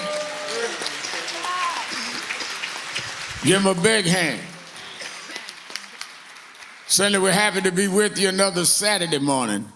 for the Saturday Action Rally, and for you that are here live at Mother AME Zion Church, and for you that are listening live on WBLS 107.5 in New York, you that are watching us on Impact Television worldwide, and you that are watching on nationalactionnetwork.net or on YouTube/NAN.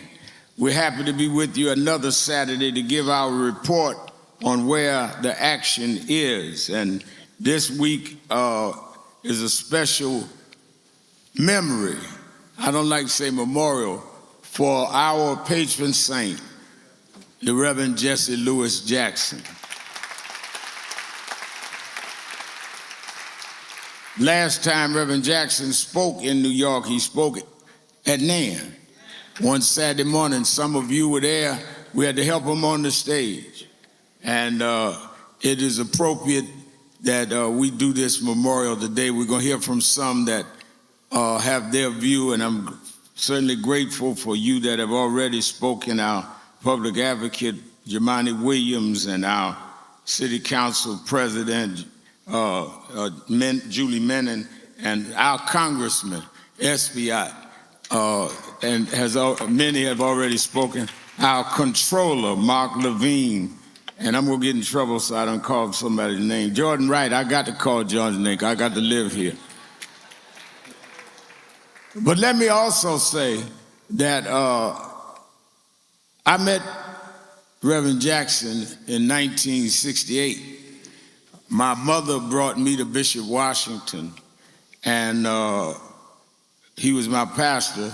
She was upset that I was enticed with watching the news, Adam Clayton Powell, and she wanted Bishop Washington to tell me, as I was a boy preacher in Washington Temple, to stay out of the world politics, Bishop Taylor.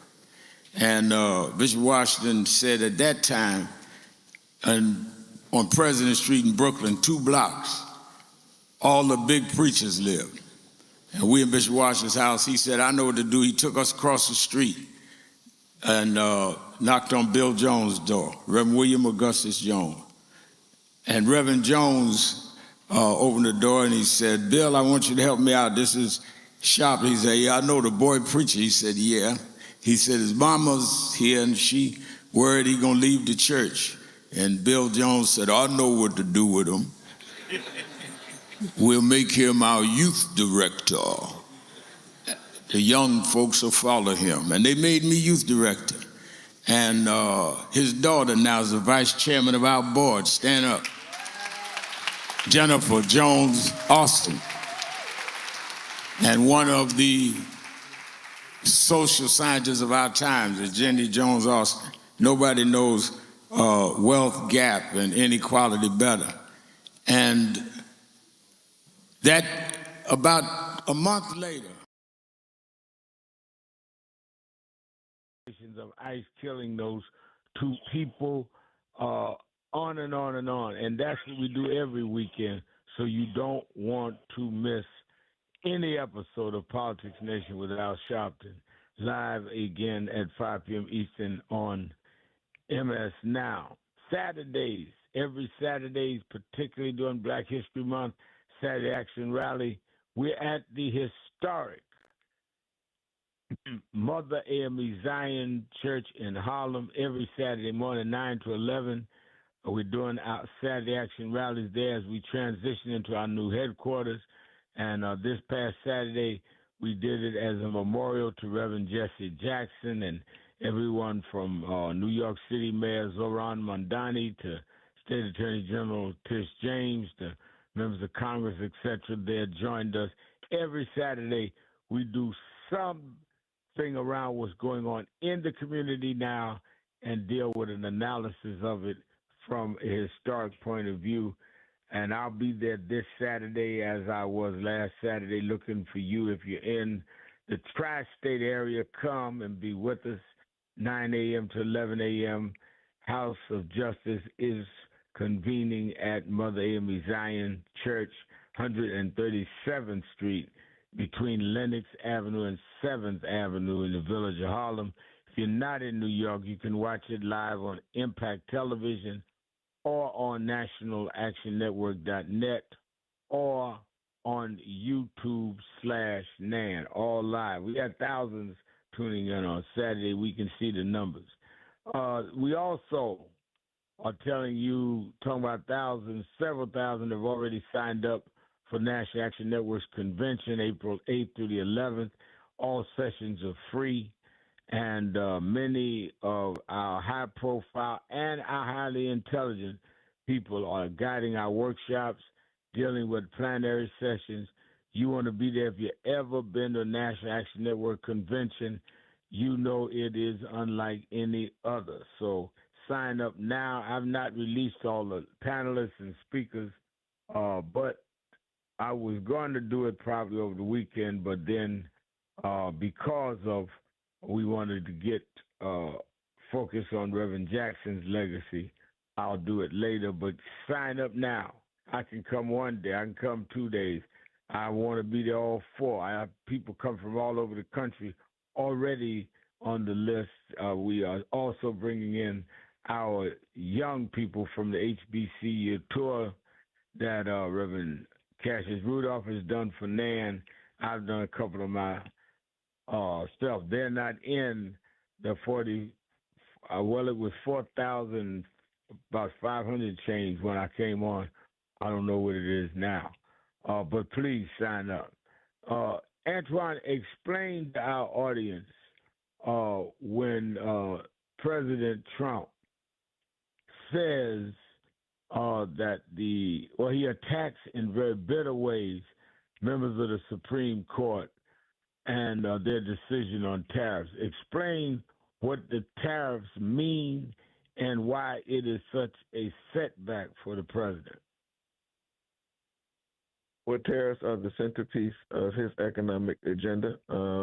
When they were railing about making America affordable again, somehow or another they think that tariffs does not mean tax, something we learned in basic government in elementary school, for those of us who have our elementary school graduation certificates. And so what this right-wing activist court, who normally does not get it right, but they got it right in the sense that Congress controls the purse and that all budgetary items, including taxes, starts in the House. And so they went back to precedent by way of the Constitution and followed the rule of law.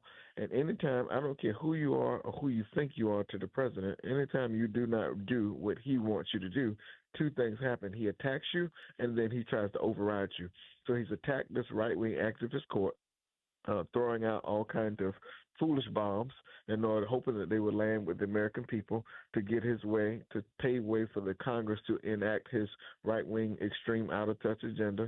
The second thing he's doing is when he does not get his way, he's ignoring. He's ignoring the rule of law. He's ignoring precedent by way when the court rules, and he's going on to put further tariffs, I think raise them to 15% in some cases, and then bragging on social media that the Supreme Court or anyone pretty much does not have the right to rein him in as the chief executive officer of the United States of America. So that ought to show you kind of where he is and how he's all about country first, because any leader who's country first will follow the rules that are in place in a country. Reverend Al? And as far as, he made some very personal attacks on 2 of the members of the Supreme Court that he nominated. And it just shows how narrow-minded and self-indulgent he is.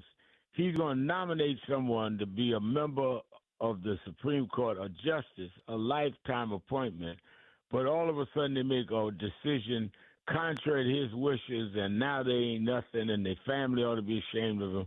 I mean, to have someone that petty and thin-skinned in the White House, I think is a national threat. But let's go back to the phone. Leopards don't change their spots, and zebras do not change their stripes. When Donald Trump appoints you to anything or nominates you for anything, the first pledge you make is pledge your allegiance to him, not an agenda, not the rule of law, but to him. And so he's showing that. The second part, I don't think people realize, when he attacks elected officials and appointed officials like judges and members of Congress, what it does, it puts their life and their families' livelihood in jeopardy. And so now you're going to get people attack. All kinds of things are going to happen, likely as a direct result of him calling these judges out for not doing what he wants them to do. We also saw that with members of Congress like Ilhan Omar and others that he has attacked. No, I've been through that 3 or 4 times with his tweets. I mean, all my journey, I've been under threat, but they have been intense. 2 months ago, when he came out with this whole barrage on me, he deals with a crowd that has no problem getting online and on phone calls. We even got letters to the office every time he makes an attack. So I can imagine what they're going through, because I've gone through it this time and last time. I remember one of my colleagues in the Civil Rights Organization said, "Why are you always attacking you, Sharp, and none of us?" I said, "You can have my share, because it is my commitment, I'll put it this way, that since I started, I've been stabbed and all that, that I put my life on the line. My concern is my family, my grandson, all of that. And people don't understand, when you're dealing with someone as off the chain as him and you're visible, you don't know who thinks they're doing America a favor to harm you, because he has some true believers that drink the Kool-Aid that genuinely think that you don't deserve to live if you go against him. And that's a very dangerous position to be in. Let's go to Ronnie in Philadelphia, WURD. Ronnie? Hey, Rev. Hey, Rev. How you doing? I'm doing well. Been in touch. Okay, I've been in touch with you last year regarding the wrongful convictions, and I would like to. This is going to be our 5th year coming up to the convention. I would like to get on one of the criminal justice panels. Well, you know that you don't do that on the radio. Oh, yeah. I'd Okay, love to get the information. Well, or you get his number and get it to Fatim, and so he can get it to the committees working on that. So somebody will get to him right away, Dallas. If I book one person on the radio, I'm going to have 1,000 people want to get on the panel, and I can't do that. But so get his information, get it to Fatim, so we can get it to the right committee. But thank you for your call, and I'm going to look for you at the convention. Let's go to Lola in Philadelphia. WUR. Let's take a break first. I'll come back and go to Lola. 1-877-532-5797. Shopton, keeping it real. Be right back.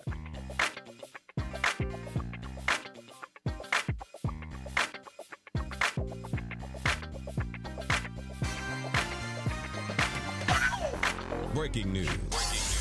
The issues, the stories affecting you. Now here's the news from News1.com. It's Sybil Wilkes with what we need to know. J.P. Morgan Chase confirmed in court filings that it closed more than 50 of President Trump's personal and business accounts back in 2021. The mass terminations hit everything from his private banking relationship to accounts for his hotels and housing developments. While the bank's letter simply told him to find a more suitable institution, the president's lawsuit argued the move was a coordinated effort to distance the bank from him following the events of January 6. If you've got travel plans, you might want to check with the airlines or at least check your app. The blizzard hitting the Northeast has already caused a nightmare at the nation's airports. Airlines have canceled over 3,300 flights and reported more than 5,400 delays. In the New York area, JFK, LaGuardia, and Newark are currently the major trouble spots, and the storm intensifies. By the evening, those numbers are expected to climb even higher. And to the south, major U.S. and Canadian airlines have canceled flights and issued travel waivers for areas in Mexico, particularly around Puerto Vallarta and Guadalajara, due to the widespread violence and civil unrest following the death of the cartel leader El Mencho. A shelter-in-place advisory is in effect for many, with travelers urged to check their flight status. There is a bit of relief for travelers, however, as the TSA reversed its decision to suspend PreCheck, despite Despite the ongoing government shutdown, faster lanes will remain open for 20 million members. Global entry is still paused, and screeners are working without pay. This reversal aims to prevent a total collapse of airport efficiency. Industry leaders remain concerned, noting that last year's shutdown cost the economy over $6 billion. To subscribe to my free daily newsletter, please visit SybylWilkes.com. For all the news 24/7, go to newsone.com. I'm Sybil Wilkes. Be informed, be empowered. Time is up. The IRS is in full collection mode for 2025, issuing liens, levies, and garnishments to anyone who has a past tax debt or unfiled tax returns. Don't wait till it's too late. Your paycheck and bank accounts are at risk of being seized. Call now and stop the collection process today. If you're living check to check, no matter how much you're making, you still may qualify for the Fresh Start programs offered by the IRS to reduce or even eliminate your tax debt. It's just a 5-minute call to get your options, and it's free. If you owe back taxes, have years of unfiled tax returns, under audit, have a wage or bank levy, or finally just want to sleep better, business or personal, call the experts at Republic Tax Relief while there's still time. A+ rated by the Better Business Bureau, and tough. This veteran-owned company has the fight you need to take on the IRS. Don't go at it alone. The call is free. Call their hotline number now, 800-259-4546. That's 800-259-4546. Find out if you qualify today. Call 800-259-4546 or go to republictaxrelief.com. Diabetes, high blood pressure, anxiety meds. Everyone's on them. If you're a 40-year-old male, maybe a bit porky, and you may even have type 2 diabetes, $1 million of term life insurance may only cost you about $100 a month. Call Term Provider. Speak with Big Lou at 800-792-0051. Big Lou will find a term life policy for you even if you have type 2 diabetes, are overweight, or have high blood pressure. Term Provider has helped thousands of people like you who think they can't afford term life insurance. To buy $1 million of affordable term life for you, all you need to do is call Big Lou at 800-792-0051. Lou will make sure the scales are tipped in your favor. Call 800-792-0051. Big Lou will answer your call and work to fit you into a term life policy that you can afford. Remember, Big Lou's like you. He's on meds too. For affordable term life insurance, call 800-792-0051. 800-792-0051.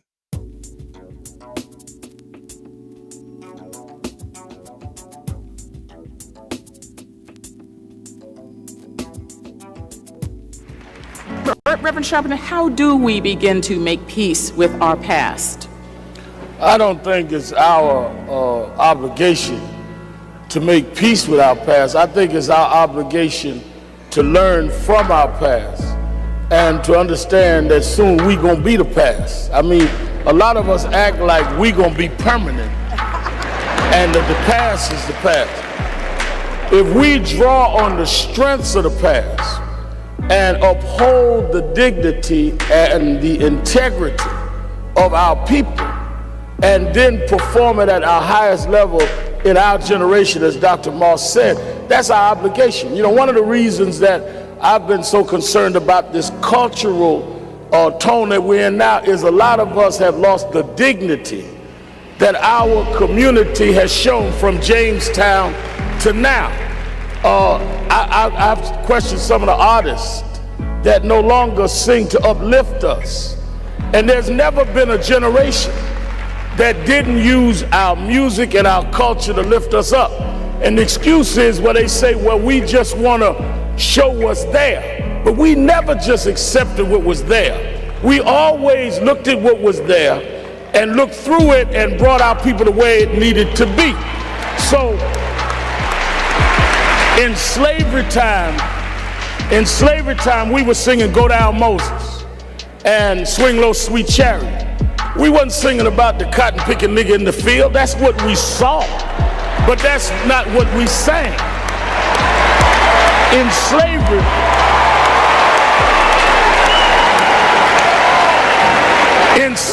in segregation time, we were singing We Shall Overcome. Ain't gonna let nobody turn me around. We wasn't singing the hoe in the back of the bus. So where is this coming from? And that's what we need to challenge.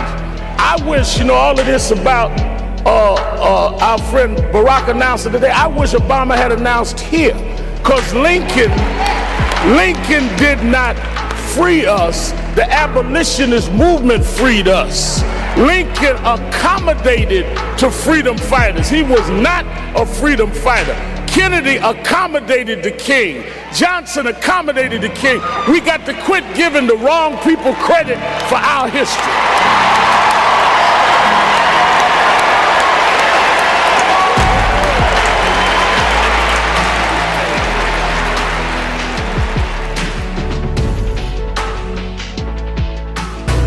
It's time for a new course, a new coalition, a new leadership.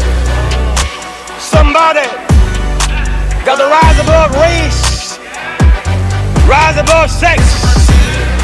A new leadership, a choice, a chance. Don't pride by what you don't have, use what you got.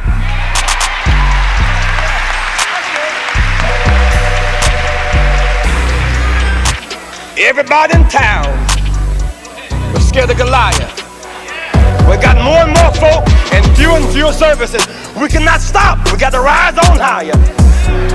Little David. Little David. Little David. Took off his unnecessary garments. Little David. Didn't want to get weighted down with a lot of foolishness. Little David. Took what God gave him, a slingshot and a God biscuit, a rock.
I'm your host, Reverend Al Sharpton, and we're back. Antoine Seawright is our co-host on Mondays as we kick off the week, and we are under almost 2 feet of snow in New York, parts of Staten Island. The mayor just said is 24 inches of snow, which is about 2 feet. Other parts up to I think 1.5 feet. So it is serious and it is historic. But we move on. The snow appears to have stopped, and they've lifted the ban, so at least we can try to dig our cars, vehicles out, and do what is necessary to do coming after a storm. I had where staff couldn't even get into the office because they had banned any vehicles until noon. But let me say, we're on the case. I worked right out of then at my house, at the apartment, and then many of them working, and they just got me to report we are 4,470 people that have already registered for the convention. We're about 6 weeks out.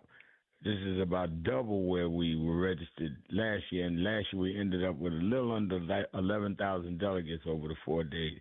Biggest civil rights convention in the United States.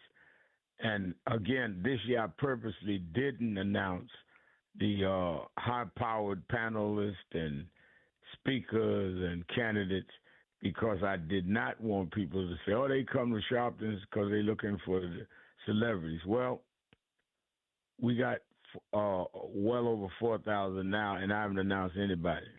So you that have not registered, register today.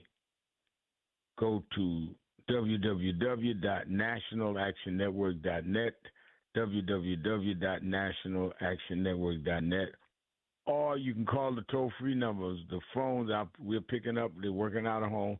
They'll register on the phone at 877-626-4651. All right, let's go to Ronnie in Philadelphia, Pennsylvania. Ronnie? Okay, Rev. So I was saying about the wrongful convictions. I want to turn some spotlight on it. This year, especially in New Jersey, we have a new governor, and there's 600 people applied for review. And as I was telling you, only 2 were granted for the whole state of New Jersey. So yeah, and that's with the outgoing governor. I think you're right, and this is timely that this new governor be given really levels of demands that they deal with this high number of wrongful convictions. And we certainly in fact, I think they may be at the governor may be at the convention, but you need to get us the information even before that, because I think I'm meeting with her in a couple of weeks, so we can put it on the agenda and give give all of that to us so we know how to hook you in to what we're doing. All right, thank you for your call. Let's go to let's stay in Philadelphia to Lola, WURD. Lola, you're keeping it real with Sharpton and C-Rack. Yes, good afternoon, gentlemen, Reverend Al and Mr. Seawright. We got plummeted also in Philly. We got a lot of snow here too. So I don't think we got as much as New York, but we got a lot too. So I know what you're talking about. So I wanted to say about 2 things really quick. But I wanted to say about Reverend Jesse Jackson, may he rest in power, and that I was perturbed and upset that the flags weren't lowered for him from our governor Josh Shapiro and Governor Wes Moore and a lot of other governors. I'm not sure if the governor of California did it, Newsom, or Jersey. I know some governors did, but when Charlie Kirk died, the flags all over were lowered, and even the governor of our state, Pennsylvania, said, "Well, I'm lowering them because I don't believe that we should talk across the lines, and what happened to him was wrong." Well, Reverend Jackson gave his life for Black rights. He ran for president twice. He's had Rainbow Push Coalition. So I think that man deserved to have the honor of having the flags lowered in his honor. And I'm really upset. I wrote Governor Shapiro about this. A bunch of us did, and said, "Why haven't you lowered the flags for him?" So I wanted to say that. Now, my second thing that I wanted to say was, I don't know if you heard about this, Reverend Al, but at the award show yesterday at the BAFTAs, the N-word was yelled out to. Yeah. So I wanted to talk about that, because I wanted to talk about the trauma that we are suffering now. First, the president, or whoever you want to call him, puts out a monkey video. Now they at the awards, and they two acclaimed Black actors, Delroy Lindo and Michael B. Jordan. And Delroy Lindo is a British-born actor, so he is actually from London, where the awards are cast. And we were watching it here. This man, they say he has Tourette's, and he yells out the N-word. My thing about this is that when you have Tourette's, and I looked this up, and we had a case before a long time ago. I would discuss it when I ever meet you, Reverend Al. You say you're yelling out what's in the back of your mind, what you're thinking. Why didn't he yell out a gay slur? The host was gay. I'm not saying he should yell out anything, but I'm just saying he didn't yell out a gay slur. He didn't yell out a Jewish slur. He didn't yell out an Asian slur. But when 2 Black acclaimed actors get up there, he yells out the N-word, plain as day, and they play it in the United States with a 2-hour time delay. I mean, we are experiencing, and I know my ancestors, and I'm speaking through my ancestors, I know that they went through so much more. But I just want to make sure that our Black people, because are speaking to one another, yell this out, shout this out, go see a therapist if you can, get some fresh air, do different stuff to help you, to make you feel happy, because the trauma that we are experiencing, I mean, I was so upset every day when I hear the president's voice, I'm upset. But I say, no, we got to stay the path, Reverend Al, because our ancestors went through so much more. I think about what Fannie Lou Hamer went through. So I can't even complain, but I can speak out about what's happening. And what happened yesterday at those BAFTA Awards was disgusting and disturbing. You have that. You have the president showing a monkey video. We have all this stuff coming at us about DEI, 400,000 black women losing jobs, all this black high unemployment rate. They're doing the education. The medical system is at us. Black women are losing our lives just having to carrying babies. A friend of mine was in the hospital for 27 days after having a baby because they let her lay there, Reverend Al, and almost lose her life because she was bleeding and turning. And they talking about, well, we don't think you're feeling that much pain. But Reverend Al, she was feeling the pain and almost lost her life. And so we're experiencing all this trauma that's coming at us. So black people, please take care of yourself. But I wanted to touch on that, what that man yelled out. They blamed it on Tourette's. No, that's not Tourette's. That's what you felt. That's what you felt in your That's what you felt in your brain to say that out. Yeah, no, it came out. Those black actors. You're exactly right, Lola. I saw that early this morning. I go through the internet when I come out the gym about 5:30 in the morning. It was unbelievable. Thank you for your call, and I agree that everybody ought to ask their governors about the lowering the flags at half-staff for Reverend Jackson. And they still can, because his funeral is not till next weekend.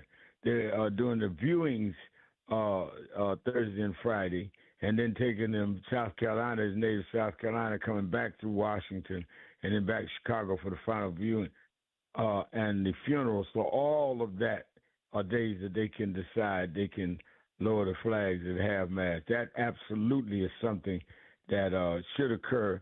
And this whole excuse, alibi, whatever you want to call it, that Mike Johnson said that he could not break precedent and have Reverend Jackson lie at stake at the U.S. Capitol.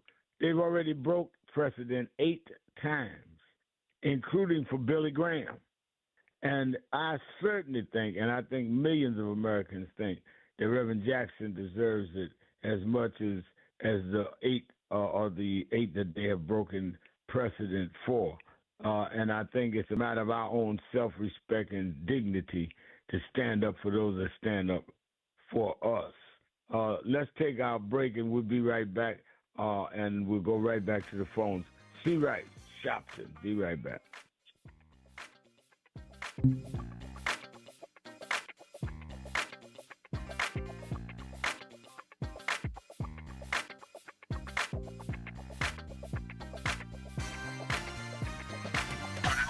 We all hear the radio ads about the IRS. They tell you to be afraid, to be scared, and they try to frighten you into calling. I'm not here to do that. Tax Relief Advocates is different. TRA is here to tell you that if you owe money to the IRS, whether it's $5,000, $50,000, or $500,000, we have a solution. It doesn't matter if you're sitting in your car, at work, or with your kids. No matter where you are, call now. 800-617-2458. Don't lose hope. TRA can eliminate or reduce what you owe to the IRS. Generous programs are now available that can give you a fresh start. Our passion is taxes and helping individuals fix their IRS problems. We have over 1,000 5-star reviews on Google and an A+ with the Better Business Bureau. You don't need to be afraid of the IRS any longer. End your tax nightmare today by visiting us online at TRA.com or call 800-617-2458. That's 800-617-2458. Tax Relief Advocates. Real solutions for real people. $5,000. That's the average amount of money people in the U.S. are now spending on gas in a year. $5,000. That's crazy. If you drive, you have to download Upside, the free app that gives you cash back every time you get gas. That's right. You can earn real cash back with Upside just by buying the gas you're already buying. You can literally start earning cash back today. I use Upside every time I fill up, and I've already made around $300. You're putting gas in your car anyway. Why not get real cash back? cashback. If you like free money, download Upside. I'm saving the cash I earn from using Upside to help pay for a vacation later this year. Download the free Upside app now to earn cash back every time you buy gas. Use promo code DRIVER to get an extra 25 cents per gallon on your first tank. You can cash out anytime right to your bank, PayPal, or a gift card for Amazon and other brands. Just download the free Upside app and use promo code DRIVER for a 25 cents per gallon bonus on your first tank. That's code DRIVER for a 25 cents per gallon bonus.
real. I'm your host, Reverend Al Sharpton, Antoine C. Wright, with us for the whole ride as he graces us with that every Monday. Antoine, before I go back to the phones, on the global level, international level, which President Trump is likely to address in his State of the Union address tomorrow night, what should we be listening for as it pertains to Venezuela? Now, what he's talking about in terms of Iran, because those are active military operations, and this whole thing of Greenland and our standing with NATO. Well, Reb, I suspect that you will not get much detail from the president, but you'll get lots of rambling, and you're certainly going to get a lot of distractionary words, but no real deeds or action that speaks to any of those scenarios you just laid out. I also think that you will not hear from the president about how he has ended the war in Ukraine on day one, as he promised. But I do think you'll hear a lot about tariffs, and while he is trying to convince a certain segment of the population that they are good for America, they are working, he's also going to make a stronghold case, I think, to the Republican majority, who will make up majority of the audience tomorrow night in the chamber, because there are a number of Democrats who will not be attending the State of the Union. He's going to make the case for them of why they need to do it from a legislative standpoint, particularly after this court has ruled that they are illegal from him doing it. One of the things I also hope that, and you mentioned a number of Democrats are not going, some are going, holding up signs saying lies. I hope we do not get into a internal fight over how to protest and just make sure we protest. Because I know some of us, why did they go at all? Why didn't they go that we send them inside? Let us keep our eye on the prize in this situation. This is about having our representation and our rights, privileges, goods, and services protected. It's not about which way someone expresses their dissent. As long as they are dissenting, I'm all right with that. Well, Red, we've got to have a substance over style type environment, not just tomorrow night, but going forward, post State of the Union, because you know Republicans are going to get ultra aggressive and trying to implement whatever the president pitches at them, and they're going to try to shift the tone in the media and back at home. And so what I've said to a number of congressional members who reached out to me about what they should or should not be doing tomorrow night and beyond, and I remind them that elections are won on Main Street and my street, not on K Street. Nobody cares about the theatrical things that you may or may not do tomorrow night as a result of your protests. But what you do need to be doing is focusing on the voters back at home who actually sent you to Washington, whether that's hosting a virtual town hall, whether that's engaging with creators, whether that's speaking to the needs that specifically meet the concerns of the district you represent, or whether that's even if you're not going to be there, go back home and do something in your district, because not only do those people send you to Washington or elect you, but those are the people who are going to feel your impact in the Congress. And so I think it's important for our members to focus on engaging with their folks back at home, because that's where the people are, that's where the votes are, and that's where we win elections, in the streets, not on K Street. Or lose elections. Let's go to Reverend Johnson in Richmond, Virginia. Reverend Johnson. Praise the Lord. Good afternoon, Reverend Sharpton. I greet you this afternoon, my brother. I want to ask you one quick question this afternoon, and then I'm going to jump off. But the question I had for you this afternoon is, in today's climate, what specific action beyond voting do you believe everyday people can take to create a measurable change in their local communities? I think a good question, and thank you for your call, Reverend. I think aside from voting, they need to have a collective.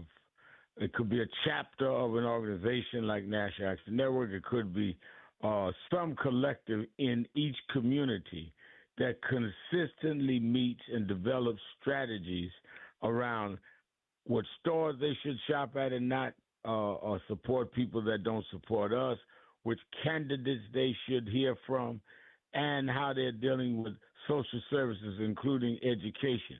One of the things I'm going to focus on at NAN's convention this year is we need strong infrastructure in local communities, because what may be true in Richmond, Virginia, where you are as a priority, may not be the priority in Milwaukee. So we need units in each of these cities, and they can use this radio show and other mechanisms we have to help put that together. I don't care if it's 20 people. One of the things that I learned in this tour that we just did, we're still doing at HBCU campuses, is if you go, people want to do something. They, like you said, Rev. John, they don't know what to do. So a lot of the students say, yeah, I want to be involved, but how do I get involved? And we forming chapters right on the campuses. How do we know to do that? I was a member of the Afro-American Club when I was in high school and in Brooklyn College. And I think that movements that are going to work have got to be locally focused, even though they may have national reputations. This is not about a celebrity at the top. Let the person with the name, whether it be me or whoever, be on top of a thick, real infrastructure that can move.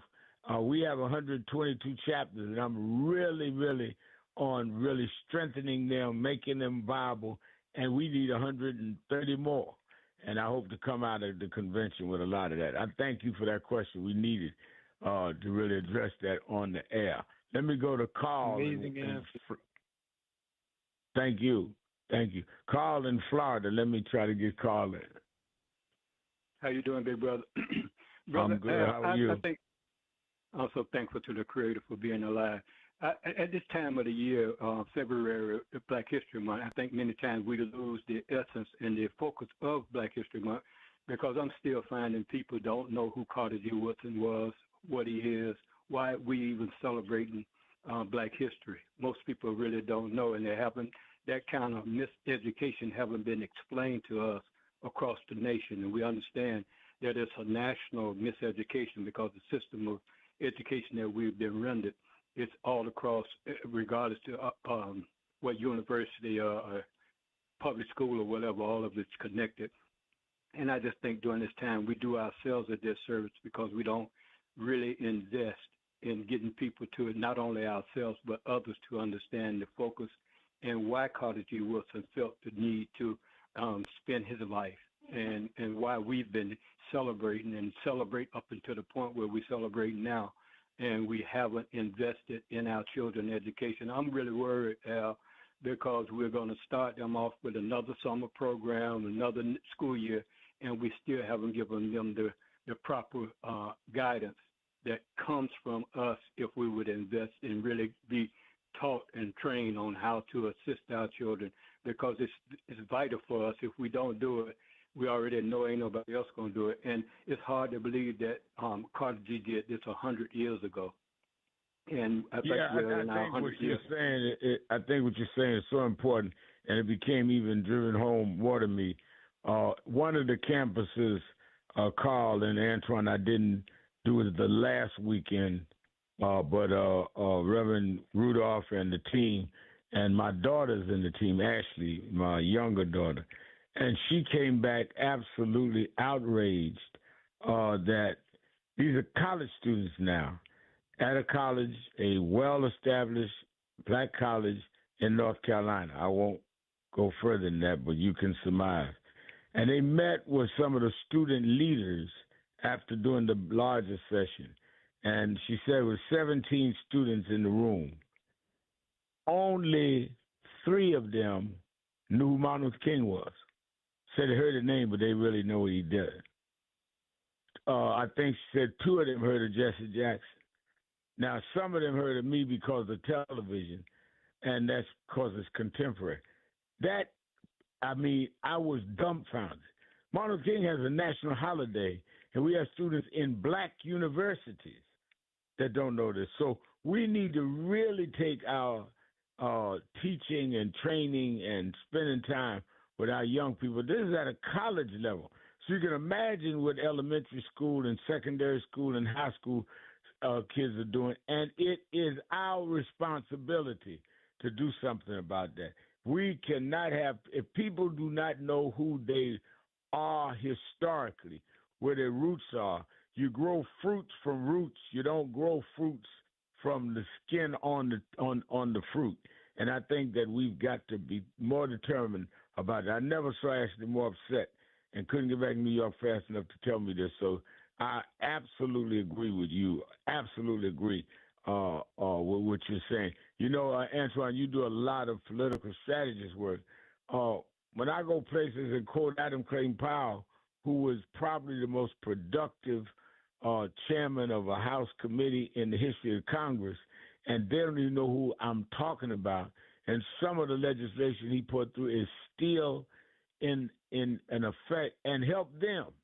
That's a statement on us not doing all we should be doing. Well, Rep, we certainly have a lot of work to do. And you mentioned Adam Clayton Powell, but I go in places and I do this quick exercise and say, tell me who your lieutenant governor, who the vice president is, and some of the cabinet officials, and folks can't name them. And so that just means education is a part of representation. And we have to do a better job of talking about our history, but also framing the right now, which will shape our destiny. All right. Well, let me thank Antoine Seawright. Let me thank all of you that was with us today. Live streams, a couple of hundred. I understand. I will be in the office tomorrow, so you can watch it live stream tomorrow. But thank you for being on the screen. Register for NAN's convention, 1-877-626-4651, or go to www.nationalactionnetwork.net. And remember, whatever you do, wherever you go, however you feel, tell somebody, tell anybody, tell everybody. Reverend Al told you personally, keep it real. Keep it real. Whatever you do, keep it real. I'll talk to you tomorrow.